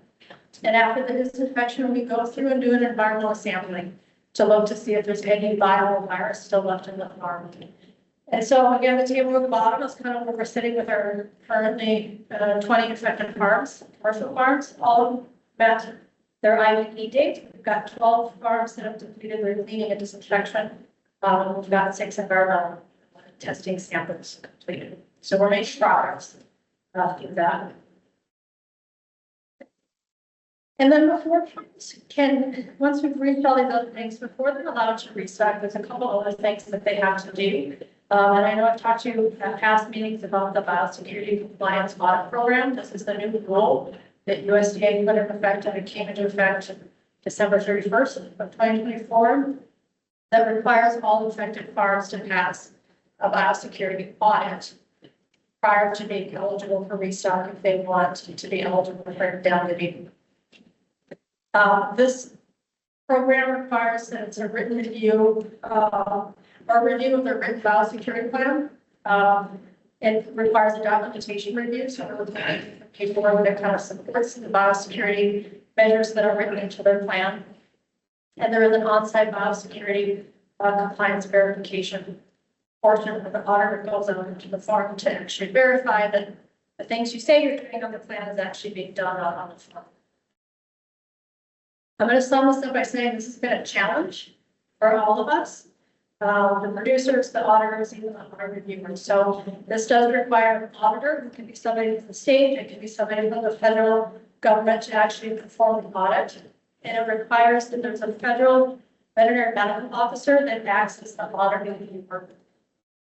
Review of these plans can be kind of subjective, right? Is there enough detail written in the plan to be able to check yes on this box? And what an auditor thinks might be sufficient and what the auditor reviewer might think is sufficient might differ. And so we've had some struggles with, with one set of auditors and auditor reviewers, the plan passes, and with a different set, it doesn't pass. And so those are some struggles that we're currently working through to try to maintain that consistency within the state. But it's been a challenge. Once they do pass the biosecurity compliance audit program, the BCAP audit, they've met all the other requirements of their quarantine. They're eligible for restock in that quarantine release. And the reason why the BCAP audits completed under the quarantine release numbers don't match is we've changed the way we've done it. We've done this kind of midstream. So we had it so that the restock letter said, it's on you to make sure that you've got this BCAP audit complete before you restock. Get that kind of your eligibility, right? But we're still releasing the quarantine. That was confusing, I think, to USDA and to some growers. And so now we're not going to release and give them that restock letter until we've got satisfactory BCAP audit. Questions on that? Because we know that's new. And then the only other impacts is, so that was all what happens to the infected farm. We know that there's a lot of stuff that happens outside the infected farm in those control areas. So a 10-kilometer control area is established around every infected farm, and all commercial farms within that control area are quarantined they have to undergo surveillance testing. And if they want to do any movements on or off that farm, it requires extra testing and further movement. And so it can be a fairly big burden to those people who are in the zone, which is why we're trying to encourage our printed farms to get through that initial virus elimination activity as quickly as possible, so that it sets the clock for when those control areas can be released. And I'm happy to report we don't have any active control areas right now. The last control area was released since November 15th. And that is what I have for poultry updates. Happy to take questions.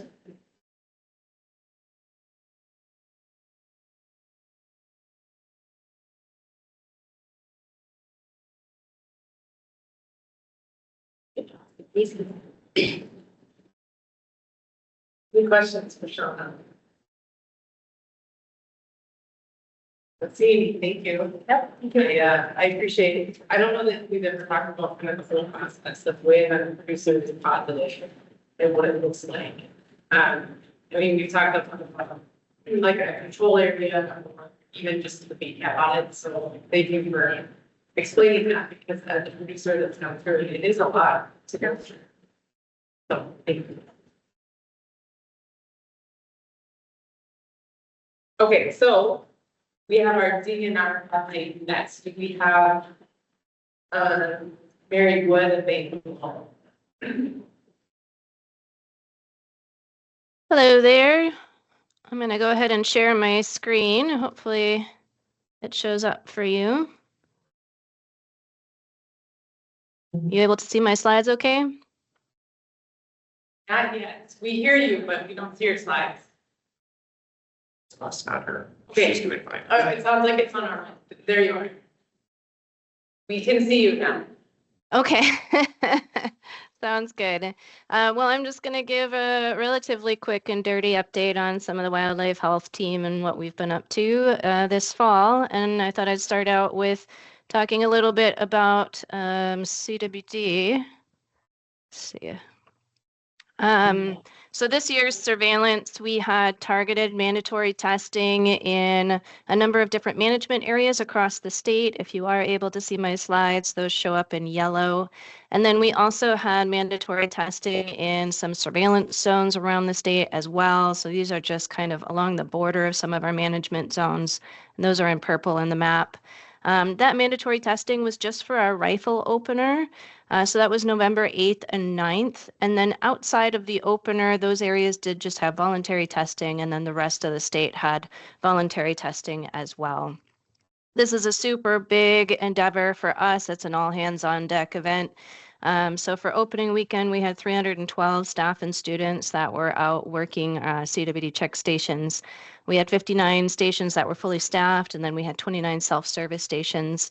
And we collected about almost 8,000 samples just over that opening weekend alone. So it's a really big push. We are still sort of trying to play catch up on data, and we still have samples coming in from voluntary testing across the state as well.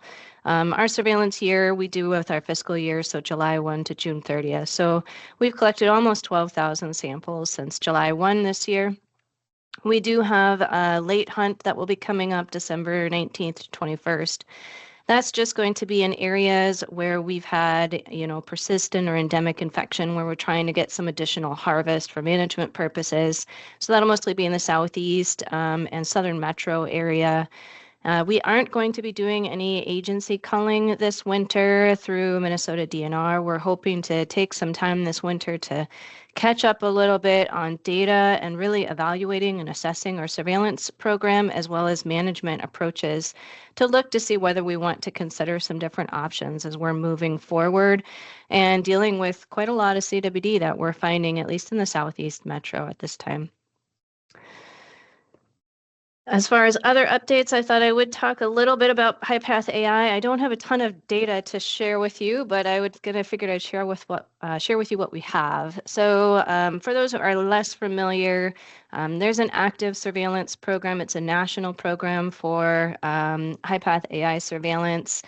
And that is through USDA. You know, we partner with USDA on that program, and those sampling goals are based on watersheds, and the focus is on sampling live or hunter harvested dabbling and diving ducks. And so they designed this program to try and get sample sizes and sampling approaches that are sufficient for disease detection, looking at disease distribution, viral dynamics, all of that to get some really robust sampling. So the map on the left just shows the watersheds in Minnesota that were pinpointed for active surveillance this year. And in the graph just shows the different sample sizes, and those are broken out by watershed and by season. USDA does a lot of this sampling, and then we partner with them when we've got banding efforts or other projects where we might have our hands out. We'll collect samples to help support this effort. I did reach out to see if I could get some updated information from USDA, but I think they're still pretty backlogged coming back from the shutdown. So I haven't gotten any updated numbers since October. As of early October, they had said we had almost 700 birds that had been sampled across Minnesota. They weren't really seeing much virus activity over the summer, but saw a big uptake in the fall. I don't have a lot of background details on this data. They just shared these couple of graphs with us that we could share, but certainly they were seeing quite a lot of virus activity in the fall that picked up, which of course coincides with all of the activity that we've been seeing in the poultry facilities as well. Hopefully by our spring meeting, we will have a little bit more data and be able to give a little more robust update on sampling and what we're seeing in Minnesota this year with our wild bird surveillance. We do have some efforts for passive surveillance for HPAI AI that we do as well. You know, this is really just looking at getting reports from the public, from field personnel who are seeing sick or dying birds on the landscape, really relying on those folks to give us a call and let us know what they're seeing. This helps us do just some general monitoring for where we're seeing actively clinically infected animals, what species are really clinically affected by HPAI AI. It's not random sampling. This doesn't contribute to USDA's active surveillance program. This is sort of a little bit of additional surveillance, kind of looking at distribution, looking at species affected, but not really looking at prevalence estimates or virus dynamics as much. We aren't able to respond to every sick or dead bird across the state, so we really do look at trying to meet some basic submission criteria where we're looking at big outbreaks or areas where we're seeing a lot of birds affected. And so this is usually 5 or more sick or dead birds within a short period.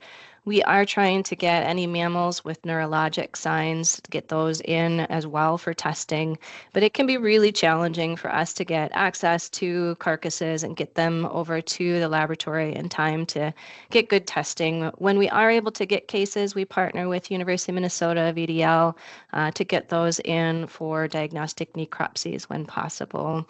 There are certainly a lot of other folks that are out there doing surveillance as well. Certainly wildlife rehabbers are getting cases in, doing some testing. Raptor programs, University of Minnesota Raptor Center is doing a lot of HPAI AI testing. And then we're also collaborating with University of Minnesota, who have a LCCMR grant looking at HPAI AI virus dynamics in wildlife. So we've been collecting some additional samples wherever possible to help support those efforts. As far as our passive surveillance, we've had roughly 85 sick or dead bird reports to Minnesota DNR. We're a little bit behind in catching up on our morbidity mortality database right now with CWD. For the most part, the reports we get, songbirds, that includes all species of songbirds. But Canada geese, pelicans, trumpeter swans are the ones that we're seeing that have reports that seem to be clinically affected. We did get a lot of reports of crows this year. Most of those are hard for us to get in. A lot of times they're just a single bird. But this was also a banner year for West Nile virus. And so most likely a lot of those crows were West Nile cases, not necessarily HPAI AI. I think we were only able to get 1 or 2 crows in for testing, and they were West Nile. And then we know that Minnesota Raptor Center has had quite a lot of detections in raptors throughout the state. So a lot of times when folks are seeing sick birds, they might bring them to a rehabber or to the Raptor Center rather than calling us, and so sometimes those partners are getting good information on what's being seen on the landscape, maybe more so than what we're able to get in through our own reporting system. And then I was going to talk very, very briefly on some upcoming research projects. I touched on this last time. I don't have anything super new to talk about other than as we're in the throes of wrapping up CWD and trying to manage all of our data, getting ready for that late hunt, we are also really gearing up to work on 2 different big ungulate research projects that we have coming up this winter. This first one is looking at elk in Northwest. And that's really primarily looking at survival, recruitment, some work looking at causes of mortality, and also habitat selection, movement analysis. Really, this is focused mostly on helping to improve our elk population model, improve our understanding of our elk population in northern Minnesota, but we'll be doing a little bit of health workup as well and a little bit of field necropsy work to look at causes of mortality. So we'll be doing those captures this winter, starting up in January. We're going to capture 25 cows and 15 bulls per year for 2 years. And then as part of this project, we'll also be collaring some of the neonates in the spring. So stay tuned. Perhaps in March, I'll have some good photos and stories to share with you. And the next big project we have coming up is one looking at recruitment and fecundity of moose in Minnesota. So this is a co-stewardship project we're doing in collaboration with 1854 Treaty Authority, Grand Portage, and also with University of Minnesota Duluth, really trying to look at moose across their range. This year, we're really focusing on understanding juvenile moose, trying to get a picture of movement, survival, first age of reproduction in moose. So we'll be capturing and collaring about 80 moose calves. They'll be about 8 months old this winter, and following those moose for their first couple of years of life to try and get some good data on what causes of mortality might be out there, movement and reproduction of these moose. We'll also get some information on habitat use and survival to look at moose management across the state.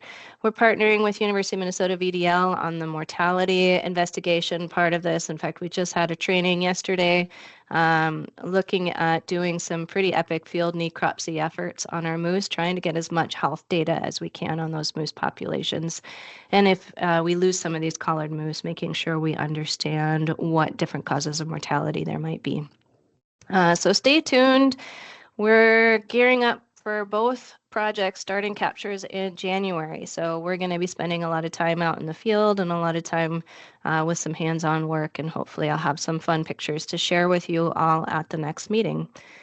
And I think that's all that I have for now. Happy to take any questions. Any questions for Heather? Sorry, for Mary. I don't see any questions. Thank you for your update. We appreciate it. Yep, thank you very much.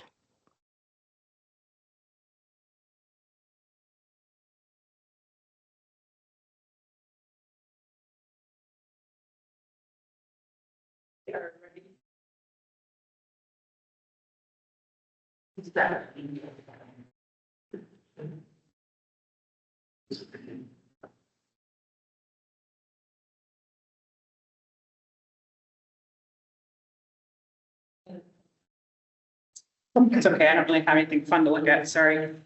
You probably, oh. That's okay, it's not on. Can you hear me? Is it on? I think so. It doesn't sound good. This is such a hot topic. You really don't have anything interesting. I didn't say I don't have interesting things to say, but the visuals are not as necessary. Sure. I'm fairly certain most of you have seen whatever pictures I had in here before, because that's what we have.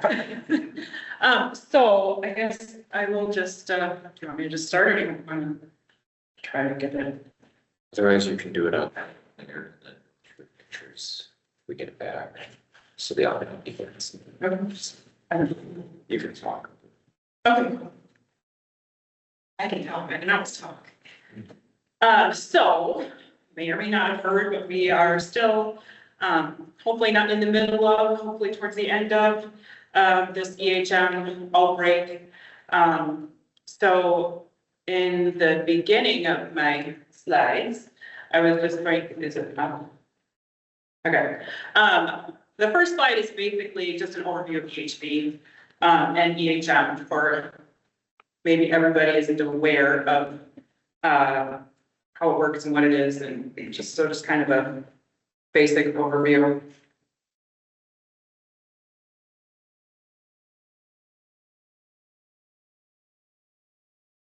I'll just start. So EHV1 is it is an endemic virus in horses. So it's everywhere. It's not something that just pops up here and there. You know, most horses are exposed to EHV1 by the time they're an adult. You know, it's humans have EHV viruses. You know, it's EHV stands for equine herpes virus. So they're kind of all over. And horses have more types, but the one that we are worried about right now is EHV1. And it causes a few things. The most common is an upper respiratory disease in horses. And then it also can cause abortions in mares and can also cause a neurologic disease. So that is much less common when it causes a neurologic disease. And there's a couple of different strains of EHV1. We were talking about avian influenza, so we're all up on the different strains of everything, right? So EHV also has something similar where they'll have different strains within that EHV1. And so we have a neuropathogenic form and a non-neuropath, and there's actually a couple other different strains, but those are the two that we talk about the most commonly. The non-neuropathogenic type is the one that's everywhere. The most common thing that we see when people are testing for herpes virus would be that non-neuropathogenic type. But that still can be, you know, less confusing. That also can cause neurologic disease, even though it says non-neuropath. It can still cause a neurologic disease. And when we've had in Minnesota in years past, we'll see this, you know, here and there. One horse in a barn will have a neurologic form of EHV1. Usually it's that one that we've had here. And we get, you know, maybe 1 year. Last year, I think we did 2. So and they don't always just go through the barn like wildfire. So this it's not all cookie cutter and goes the same with every outbreak. This current outbreak started at a horse show in Waco, Texas, and it did go through like wildfire. And so this one is the neuropathogenic type, and it's causing a lot of issues. So kind of back to basics, your incubation period is usually about 4 to 7 days. But it can be much longer than that, depending on what the initial viral exposure was. So if it was a very low level exposure, it could take a lot longer for clinical signs to show up. And then viral shedding, again, usually is 7 to 10 days, but it can be a lot longer, which is why our EHM control plan is 21 days for our quarantines for that.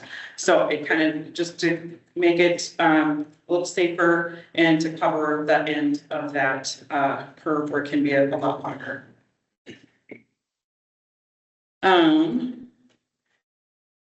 I think it's later on in my presentation, but the difference between EHV and EHM is basically clinical signs. So if they have neurologic disease, we call it EHM, which is equine herpes myeloencephalopathy.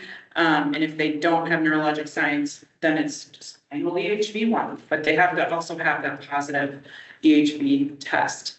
So the outbreak timeline for the current national outbreak is the beginning of November. There was a show, the Women's Professional Rodeo Association had their World Finals in Waco, Texas, November 5th through 9th. So there was approximately 1,000 horses at that show. They had the show, everything was fine. Those horses then dispersed. This is kind of the busy season for barrel racing and well, shows in general in the south because it's going down there. So these are barrel horses. They're There's also like a timed roping event, for women in that, the Women's Pro Rodeo Association. And then after that, a bunch of those barrel horses went to a couple other shows. The big one being this Barrel Futurity Association in Guthrie, Oklahoma, at the Lazy E. And at that show, a couple of horses became neurologic and were diagnosed with EHM. And that kind of started the whole thing. So that was within the, our incubation period. So they didn't know that this was an issue at the Waco show because those horses weren't sick yet. They weren't, they hadn't observed any issues with them, but they had been shedding virus. And then all those horses went all over the place. And at the next show, the BFA show, some of them got sick. And then they went, oh, where did they go before this? They started at the Waco show. So all of these, the ones that were sick to begin with early on, all traced back to that Waco show. And the horses that since then have become sick have been linked all the way back to the Waco show. And there's a few other ones across the country that are more like the ones we expect from time to time to show up that are not linked. But the outbreak part of it, they've all gone back to that Waco, Texas show. So at the BFA in Oklahoma, where the two horses, the first two horses became sick, they canceled that show. That was on the 17th of November, and they canceled the show on the 18th. It was supposed to be through the weekend. But they had over 1,200 horses at that show. They didn't have anywhere to quarantine those horses, and they sent them home. So we did get some of those horses back in Minnesota. And they sent us a list a few days later of which horses had been down there. So currently in the country, there are 37 horses that are positive for EHM from this outbreak in 7 states and 1 province. And we don't know how many horses were euthanized because they don't track that on the EDCC. Estimates from some of the other state health officials in the states that had a high incidence, anywhere from 10 horses to 30 horses, there's a wide range. Of course, social media goes crazy with all of those numbers, but there's no, this is how many, but there have been several. In fact, one of the horses that was at the BFA, the first 2 horses, one of them was euthanized and one of them just went home yesterday or the day before. So that's good. Well, we're happy with that. I would like to show you this this table I have, but for those of you watching from home, there's this table that is on the slide is from the EDCC, which is the Equine Disease CC Control Center, Equine Disease Communication Center. Thank you. I didn't write it down because I usually know that. But it just breaks down where they all came from. So Texas, not surprisingly, has the most. They have 18. And these are EHM, so EHP positive and neurologic signs. 18 in Texas, 7 in Oklahoma, 3 in Louisiana, 1 in South Dakota, 1 in Colorado, and 3 in New Mexico. This was as of the 1st of December. And then there's a few that were EHP1 positive, but without clinical signs in a few of those states, and then a few that were they had clinical signs, but let's see, PCR positive, but no neurologic signs. They're kind of the same thing. No clinical signs at all. I guess they're including the respiratory signs. So some of them had respiratory signs, but not neurologic. For Minnesota, of those traces, again, we had a list that was sent to us from Oklahoma and Texas out of those shows, and then 2 additional shows we received lists from the end of last week. But actually, the horses that were on that additional list, we'd already quarantined those friends because there were other horses from at the other shows, so we already knew about them. We had 15 prems. Right now, there's 15 prems in Minnesota. 24 horses, exposed horses that were at one of those shows. And we had 1 horse that had clinical signs that were, and the clinical signs for EHP1 are not, that has to be EHP. They're kind of non-specific. So that horse had some clinical signs. They tested it and it was negative. And that horse has improved a lot. And they said they're administering it for anaplasma, which is a different, obviously completely unrelated to EHP1, but the horse was responding to treatment. So they're all under a 21-day quarantine. Again, that is because they were exposed. And according to our EHM control plan, which is on our website, if you were in close contact, which these are not considered close contacts, but they were at a show where spread from that show has been documented. So that's why they're all considered exposed. I was very happy and surprised, but pleasantly surprised that when I called all these people, everyone was like, "No, we're staying home. We're not going anywhere. No, this is fine. It's all good." Yeah, very pleasant, like I was expecting angry people and I didn't really see that.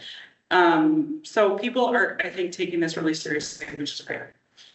And we are, I think we have 1 more week, roughly 1 week left of that 21-day quarantine. And nobody's had a fever, no one's had clinical signs. Talked to a few of them again. They had questions, but nobody's sick. So fingers crossed that will continue. We have had some events get canceled. Some of them are postponed, some are just canceled outright. We've had some requests for an auction and a barrel horse show, and we talked to them and said, well, here's what you have to do. And they said, we can't do that. That'd be too hard. And so they voluntarily postponed the auction, or they're going to do it online. And then the show, they're just going to postpone it to a later date. Because even though we don't currently have any horses with clinical signs, we don't have any positive EHM cases, knock on wood. So far, we're doing good, but there are still some positives popping up around the country, and we don't know exactly. Yes, we have a list of horses that we know were at those shows, but horses move around all the time. So, we can't guarantee that we have caught every single one that maybe was exposed. Fortunately, it's still, so far, it's kind of containing to those horse populations, mostly barrel horses and rowing horses and things that they kind of travel in that group. So that's really, it's good. And people are staying home. Even the people who are not in those groups are staying. So again, people taking it seriously. It's very good. And I've had a lot of increased calls asking about import restrictions or what we're requiring. So there's been a lot of time spent on the phone talking to those people, and then also people who are under quarantine, and just members of the public that have questions. So in Minnesota, EHM is reportable here, but EHP1 is not. And a lot of people are confused by that. The horse industry it is kind of confusing. Okay, it's back. Awesome. So you have to have both to be an EHM horse. You have to be a positive EHP1 PCR and neurologic signs. So if you don't have both, then it's not considered EHM. The best test for EHP1 is nasal swab and whole blood. Most people do the nasal swab and do a PCR on that. And if it's positive and the horse has neurologic signs, then if they were in a normal situation, not an outbreak, then we would start an EHM investigation and say, where were you? And look back at any potential exposures. Again, everyone we have right now is not positive, they're just exposed. So that's why their 21-day quarantine, they're not required to temp their horses twice a day. It's recommended, and a lot of them are doing that. But it's once they are considered positive that a whole new set of requirements comes into play then. We usually get, if there is an EHP1 positive, we get a lot of those tests anyway, because in some states it is reportable, just the EHP1 test. So the labs a lot of times will send us those, and then I would call them and say, hey, what symptoms does this horse have? If it's not written on the submission form. And again, this is under normal circumstances. That's just kind of an ongoing part of monitoring for this disease. So it's reportable by the practitioner, the owner can call us, and we also report it to the ADCC.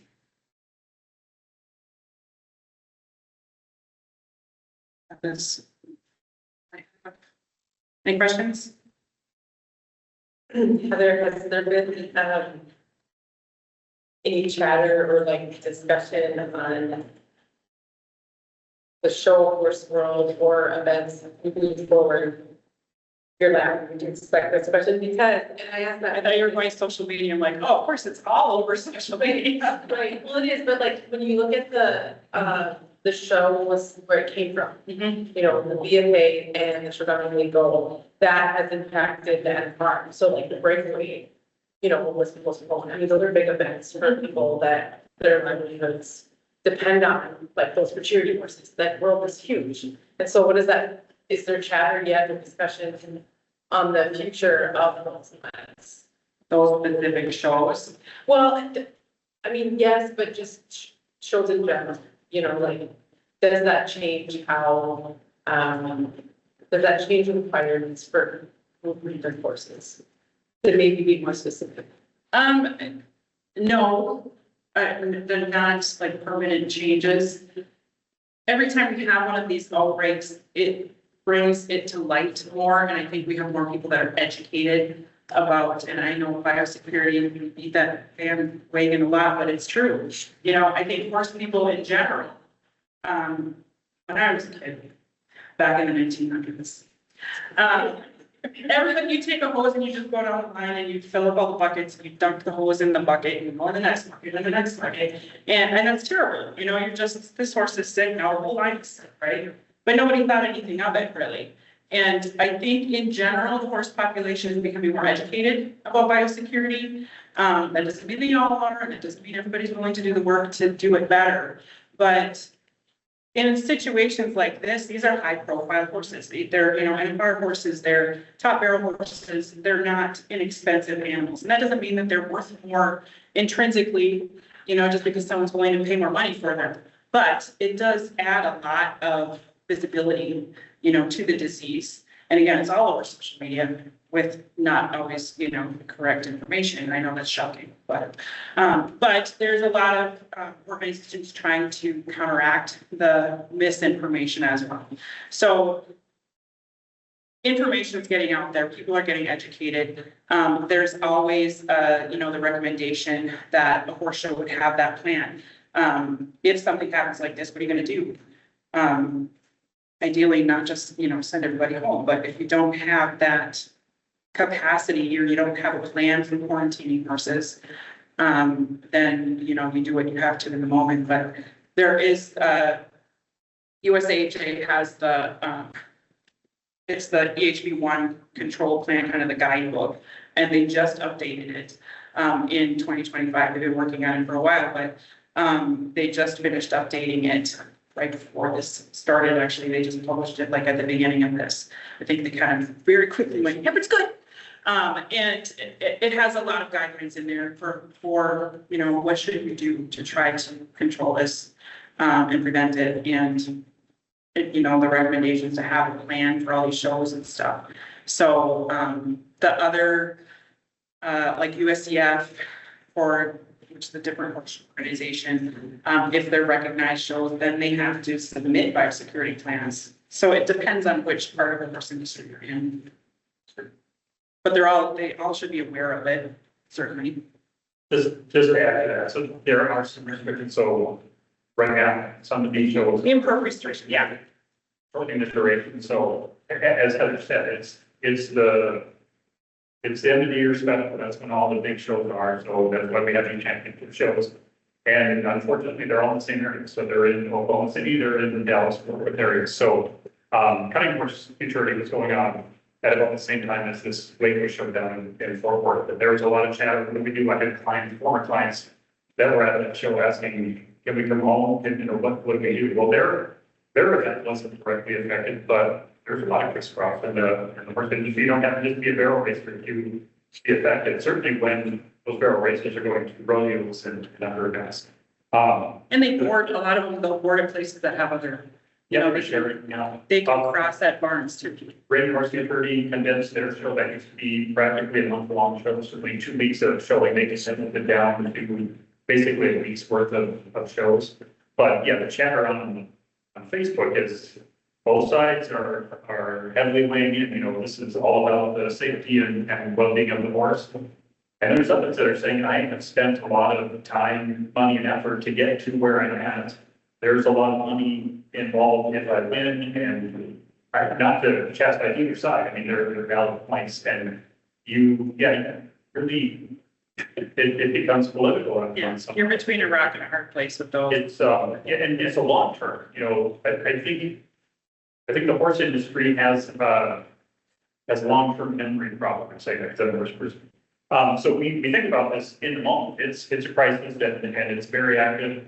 But in general, the horse industry flies under the radar with disease events. There aren't a lot of them, and they aren't, they come certain times of the year, and then, oh, yeah, shoot, we gotta worry about that. So, I think initially we'll see increases in biosecurity and improvements on launching horses that come in. Nationally, we unanimously as state vets agreed to, restrict all of our horse passports. So there's this electronic, extended electronic equine CBI called a horse passport. So you don't have to get a new health certificate or CBI every time you're moving a horse. You've got this passport that you can have to check out. We revoked that for everyone. So everyone's back to having to actually get a veterinarian out to look at their horse specifically for these signs.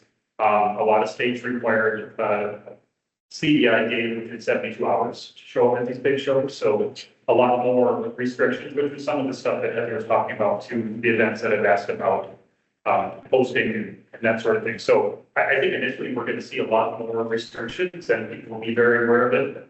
Ask me next year and I bet you I'll say we all heard it. I think we'll be aware. I mean, I think it's an eye opener, especially it's interesting that the barrel horse industry is probably one of the most mobile. And, they can show up at an event for half an hour and they're on with their next event versus a lot of these where they're staying for a whole week. So that creates the virus everywhere. That's also become a very lucrative branch of the horse industry. The barrel horses are bringing a lot of money. So a lot of money will probably generate more interest in biosecurity and keeping those animals in the circuit. So one of the things that was mentioned to me by one of the producers that was quarantined, she was, oh, this is going to affect my horse's LTE. I was like, really? That means lifetime earnings.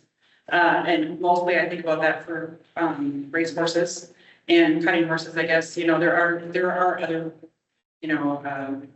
events that happen besides race horses, but that's barrel horses they make a lot of money doing this, and they win a lot of money when they win. So. It is a big part of it. I guess I misunderstood. I thought the question was more like, will it change our requirements for having shows in the future? But the NFR and those, they're trying very hard to still have them and try to do it as safely as they can, like Brian said. Any other questions for Heather? All right. Thank you, Heather. So next up, we have Kolby with Nest Hatching. And as a turkey producer, I'm very excited to hear about this topic. When we started the meeting, I introduced Wilbur as the poultry capital of the world. And I'm not joking when I say that. And I think you'll, hearing her, probably understand that more. But leading into Thanksgiving, that the turkey industry got to talk a lot about with the media, how did Minnesota become #1 in producing turkeys? And this is a more modern glimpse, I think, into that. But, one thing that the industry in Minnesota has been really good at is starting that infrastructure and then continuing to build on it.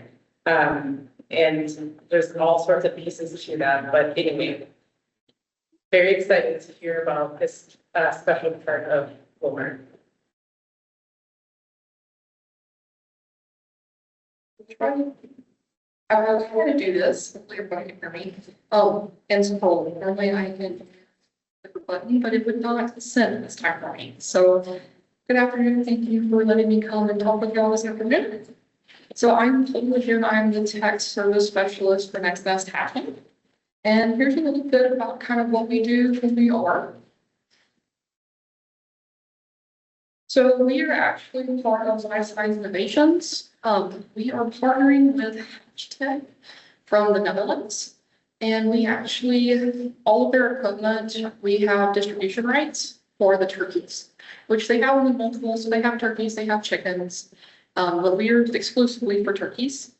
And our sister company is the Head Start Hatchery, which if anybody knows, it is the big hatchery right out here in Wilmer by the airport. So kind of who is Next Nest? So as a company, we're partnering with HPAI, and what we're doing is we're taking their light feed and water equipment for turkeys and starting to try to put that into hatcheries and get this more into the turkey industry. So broilers as a whole right now, this is really something that's popular for them. A big thing, especially like for your animal welfare, just trying to make sure that the chickens or the turkeys are getting out better. They have more opportunities for hatching versus conventional, which does not have light feed or water available until about 2 to 3 days post actually when they hatch. So kind of what is like an impact of early feed, right? So hopefully nobody's grossed out by pictures, so we'll apologize. It's only one, the whole presentation. So kind of what you can see here on the left is this is going to be your traditional hatched poult, right? So no feed, no water, just in a hatch cabinet, just, you know, kind of dark. They will hatch out, they're serviced, and then they're shipped to a farm. On the right, if you can actually see, this is quite a bit more developed for intestines. This is feed and water as soon as they're hatched that's available to them. So what this does is it actually, basically they don't have to run through their yolk as much to try to grow and live early, and at least until they're out to the farm. And this does help with temperature sensitivities. If you've ever had to replace poults, they will flip over like crazy, especially if they don't have your water. So this is something that's really, really nice to see. It also helps with gorging. So some of them, they get there super early. They want to eat, but not drink. And if they don't drink water first, they will actually impact crops and they'll also deliver. So we have flippers, tippers, all these lovely terminologies. So to kind of give you an overview, which you will see this slide a few times, but this is actually the Head Start hatchery here in Miller. This is our overall schematic for it. And what I've done, if you can kind of see it, the green arrows, I'm going to basically walk you through a very quick, brief version of our hatchery. So where this green arrow starts here on the back right corner where the cups are, this is where our eggs come into the hatchery. And then what we're going to do is we're going to receive eggs in and then go to egg storage. Once they're in egg storage, actually, let me back up real, apologize. They will be held about anywhere between 3 to 7 days before they're actually transferred out of the rack and into an incubator rack that has capabilities to turn. So eggs must be turned at least for the first 20 days, or the embryos will stick to the eggshells. So as they're moved, we will go into the incubators, which is this very back hall over here. And here's a look at some of our incubators that we have. So currently we have 2 types of incubators. We have your James Ways, and we also have the HPAI microclimbers. So slightly different concepts of how they're going to be incubated, although it's really the same. It's more of an airflow temperature and how they are modulating their profiles. So the James Ways hold 24,960 eggs per machine. We have 60 of these machines. And then the microclimbers have 62,400 eggs per machine, and we have 18 of those. So we have a few eggs, just a few. That did not go in correctly. Okay. So once they are incubated, so we go to about 24 to 25 days of incubation. And then we actually do what's called transfer. So what we're going to do is we're going to transfer eggs, and then we are going to candle them under what they call an LED, which is a live embryo detector. And what this does is see if there's a viable hold in that egg. If there is not a viable egg, it is sorted out and then is then macerated humanely. If there is a viable poult there, they will shift to another basket, which will have feed in it. And then they're stacked and then they're moved to another machine, which is called a hatchery. And that is where they will be for the next 3 days until their service day. So you can kind of see here, so this is our transfer room. Most of all of this is automated processing. So we have a lot of unstackers, destackers, restackers. They're all very nice because you don't have to hand do it anymore, which is awesome. And then a really different concept for a lot of people, if you've seen some of the older boxes, is the white boxes here in the corner, they actually have feed in the baskets, and we also do not have dividers. If you've ever seen old sailor boxes and whatnot, that is still very popular for conventional birds. We don't have that. I don't like to have to take them all out, so I'm very excited about it. So this is your transfer. So we come from the incubators into the transfer. Once they're transferred over into the new baskets, they then go to the hatchers. These got out of order, I apologize. Which are these metal equipment in the center here. Here is where everything starts to really get different as far as equipment and look. So the picture on the right is actually what we consider one full hatcher. It has 12 bays in that hatcher. So they're a little bit misleading. They don't exactly transfer machine to machine, but they hold roughly about 80,000 eggs. So we actually put them into the hatcher at 60 eggs in the box. And when they hatch, they are put back and they go back into 75 due to eggshell mass because they're not taken out yet. So if you can kind of see here, the troughs on the side, that's where the water is.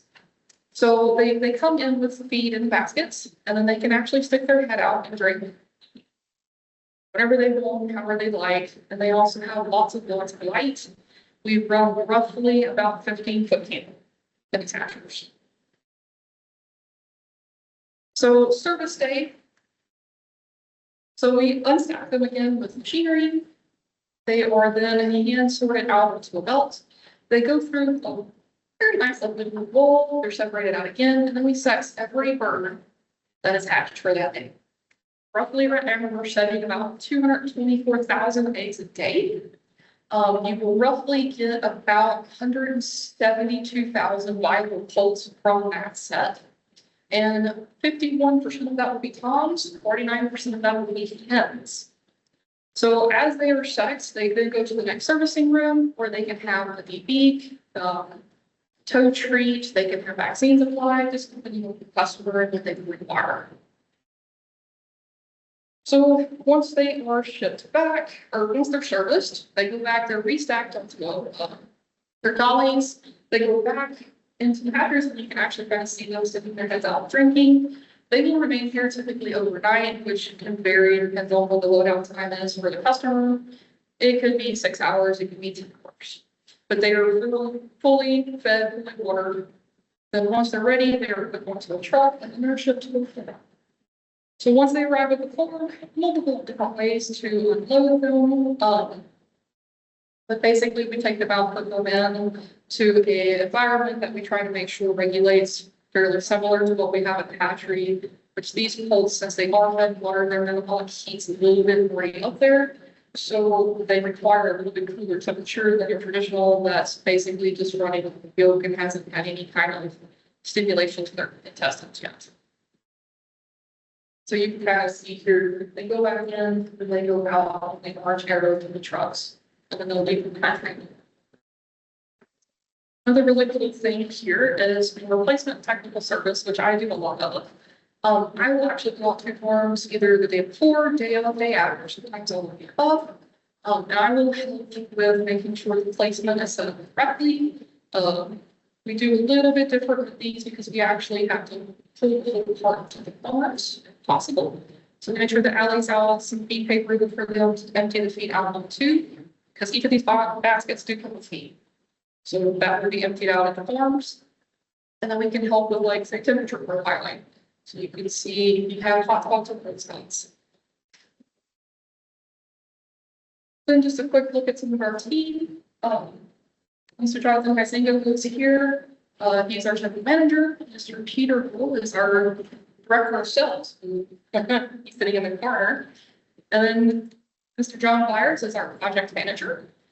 Myself, I'm the tech service specialist, and Mr. John Mangus is the poll placement specialist. So a very kind of close-knit team that works very, very well together. Any questions? One more time.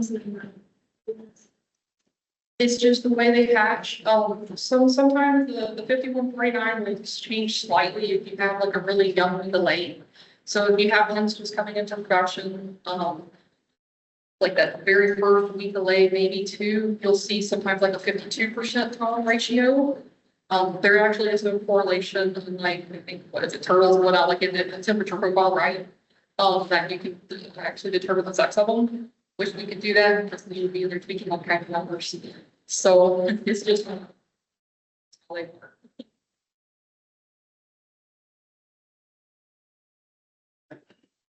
Questions?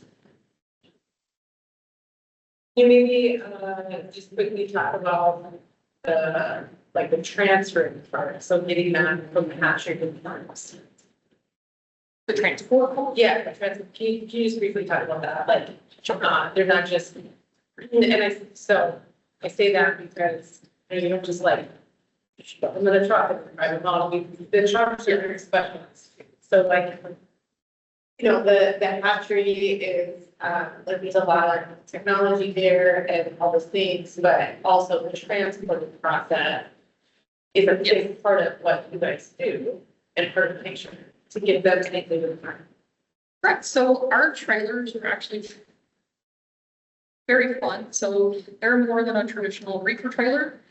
They have specific airflow capabilities on them that we monitor your airspeed, your temperature, your CO2, and even your humidity, which is all very important because you kind of see this little picture here. So we're putting these all to a trailer in boxes, which will hinder like your actual heat load as well as your airflow. So we have to make sure that we're pumping enough air at a certain speed through the truck that we're keeping all the holes comfortable, but not either too much air, not enough. We want to make sure that we're also getting to the farm at a specific temperature. Temperatures in the trailers are a little bit different, but basically we're trying to keep them at like 102 to 104 degrees Fahrenheit round-up temperatures. So in a perfect ideal world, right, like that would be the temperatures that we would try to make sure every pole achieves. Which we do monitor, the truck drivers, they take vent temps as they load, and then they will also take vent temps again at the farm. Just to try to make sure, like, if we do have a profile, can't show you on this one, but I actually have a really cool dashboard. So most of our trailers are equipped with cellular service. So I can remote access every trailer that we have. And you can actually go in and see where they're at, how the temperatures are, your airflow. So they're different, which it's a very good question. Thank you. Because it's a big piece. So we do all this work at the beginning, and then we have to make sure we're getting them there correctly too. Yes. Yeah, any other questions? All right, thank you. Thank you so much. Okay. Our next presenter is remote. We haven't seen her on yet, or a little bit in the schedule, so we are. That never happens.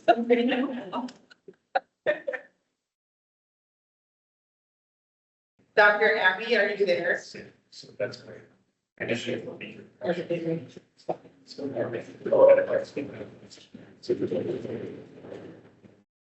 Hello. Oh, hey, Dr. Abby, we are looking at the April meeting, getting that filled. And April 1st, which is a Wednesday, works for all of us here. Would April 1st work for you? Yes. All right, let's plan on that. Put it on your calendar, April 1st for the next, for the April. Yeah, it's. We're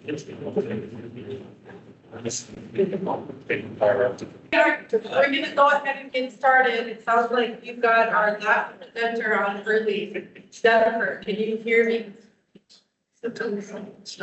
I can hear you. Can you hear me? Okay. I can. Thank you for jumping on early.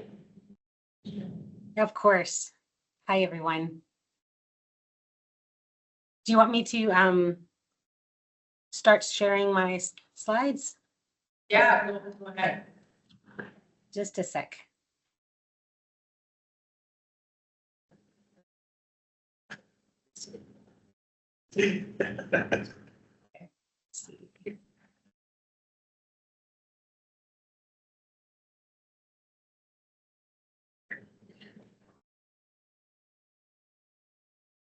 Okay, what does it look like? Is it in presenter mode yet? No. Is it now? Yes, it is. Yeah, yeah. Yay. Okay. Good afternoon, everyone. Thanks for having me. This is probably more detailed than you all want, so I'm happy to cut it short. I was asked to talk about any changes that's going on with the national milk testing strategy and just an overview of where we are with surveillance. So I have a couple of extra slides I've included in here just for your information, but I won't spend much time on them. And I just want to confirm, you can hear me okay, Erin, right? Yeah.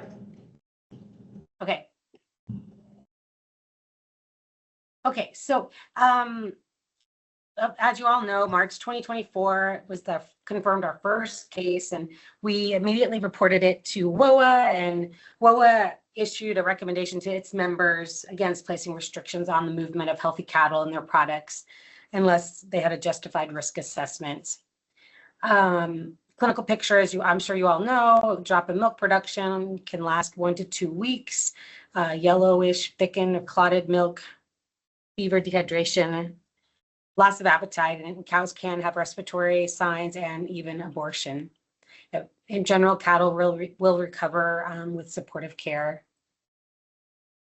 This is an epi curve of the outbreak. The gray line is 2024 and the yellow line is 2025. And you can see we really had a spike in cases in the fall of 2024. And now we're in about the last 6 months of 2025, we've just had a few cases every month.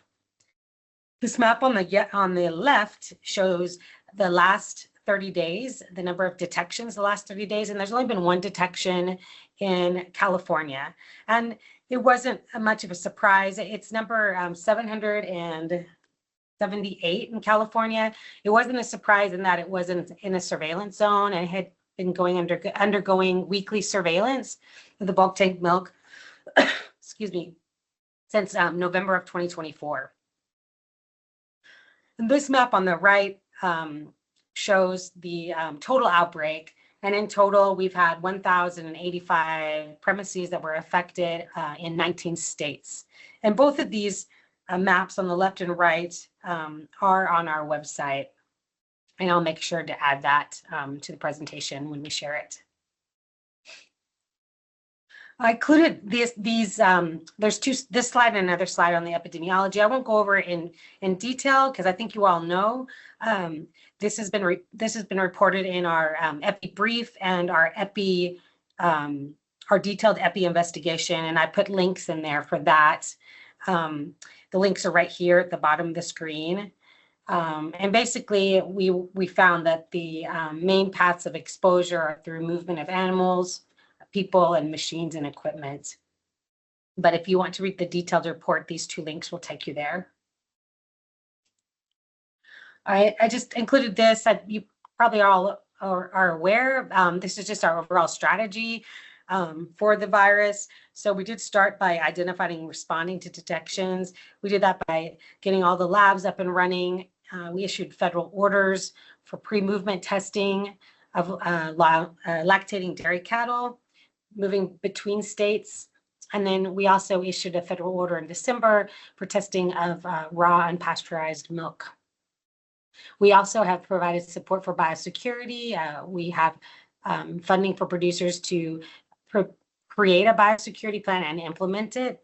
And then also once a detection is identified, responding with quarantine and limit movements off the premises. We also have if we go down to this quadrant, the control and eliminate, we have the dairy herd status program, and we have the national milk testing strategy, which is basically our national surveillance. Excuse me. This quadrant is about producers. I'm not going to go over it in detail, but happy to answer questions at the end. We do provide producer support for affected and non-affected farms for things like biosecurity plans, PPE for testing, for pasteurizers.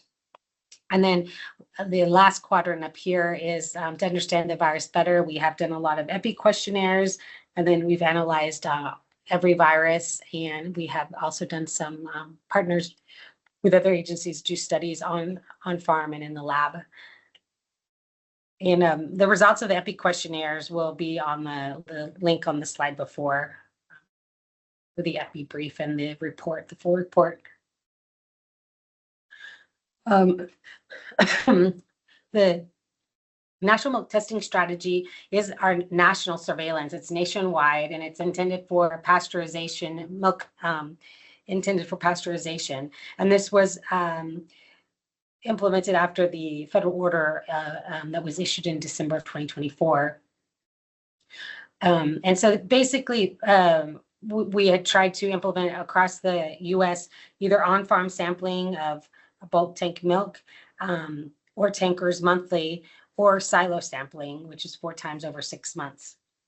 But it also includes pre-movement testing for lactating dairy cattle. It also includes the testing that's done as part of the voluntary dairy herd status program. It also includes sick animal testing and any testing for producers that are concerned about influenza in their herds. To date, 46 states are participating in the program. And I briefly wanted to share the lab results to date. So for silo sampling, we've tested 5,733 silos, and that represents 12,717 BTUs of bulk tank units. And from these samples, we've tested, we've done 11,611 PCR and antibody tests.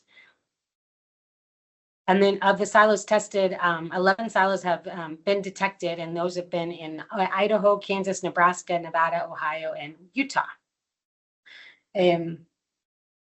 With the last detection being in this last September, 2025 in Nebraska. For the bulk tank samples, over almost 234,000 tests have been conducted on milk tankers, bulk tank milk, and the most recent positive has been from California in November 2025. The program has successfully identified 3 states not previously known to be affected, and those would be Nevada, Arizona, and Nebraska. And then it identified states that were previously had detections, which was California, Colorado, Idaho, Michigan, and Minnesota. Overall, there's 34 states are unaffected, and meaning that they've demonstrated absence of the disease in their dairy herds, which you all are a part of that. And there's 6 affected states. I just wanted to share this. The link is below too, just to show that the wild birds are positive for avian influenza in almost all the flyways. And so anytime that occurs, there is a chance for spillover, and so biosecurity is of the utmost importance.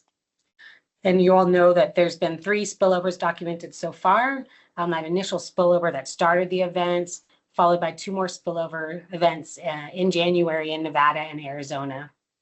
And we'll use this data that's being collected now to be able to assess the risk of future spillover events, which will help us kind of streamline our sampling frequency. I just wanted to share this with you too. The link is below. So they're not only in wild birds, but also there have been mammal detections distributed throughout the US. Um, so we know that the most common route of spread is through people, equipment, and movement of animals. So biosecurity is key. We do feel that the national surveillance is working. I mean, we have picked up those spillover events. We picked up a spillover event in Nevada through silo sampling and on-farm sampling of the bulk tank milk in Arizona. In both cases, we're able to respond quickly to the events. And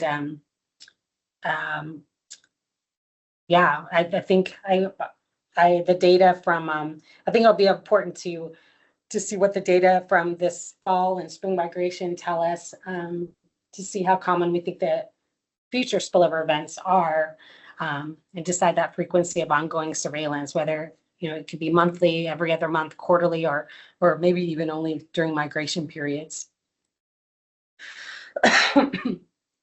This is a map on our website, and it shows that, like I said, the gold states are 34. You all are one of them. There's 6 affected states, and then there's 8 states that haven't done the surveillance yet. But I can say there's about 3 states on here that are very close to. Well, they're drafting the report, and should get it to us shortly. So let's see, I think I wanted to just share that my team is working on a couple of updates to the program. We did receive feedback from NASDA, NADRO, and SAHOS, and they requested to reduce the frequency of on-farm sampling for unaffected states. So we're looking into that. Of course, if everybody goes to silo sampling, it's the probably the easiest route, but a lot of or several states don't want to do that. So we are assessing that frequency. And then as you all are aware, we had the USAHA resolution that was asking for interstate movement of lactating dairy cattle between unaffected states. So we're looking into those 2 things. We're going to present our strategy or our guidance to our leadership, and then we'll present it to NASAHO as well and get feedback. And then our goal is to revise the guidance by January.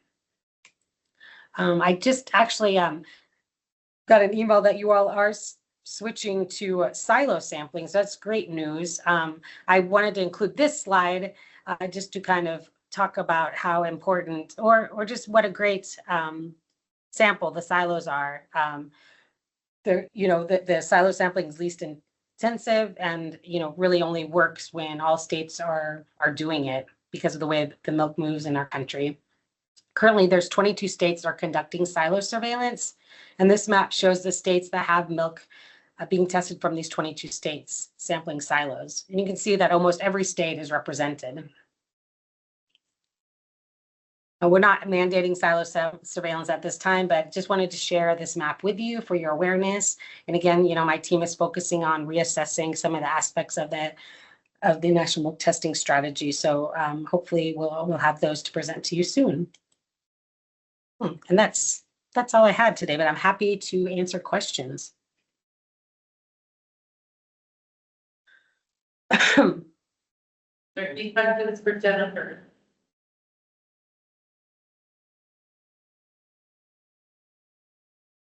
Doesn't look like we have any questions for you, Jennifer. Thank you for your information. Oh, sure. Yeah, no problem. Happy to come anytime you guys need me to visit. Thank you. Bye. Bye.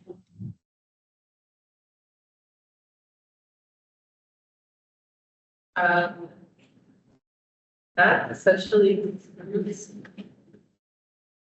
everything. Let's see, our February meeting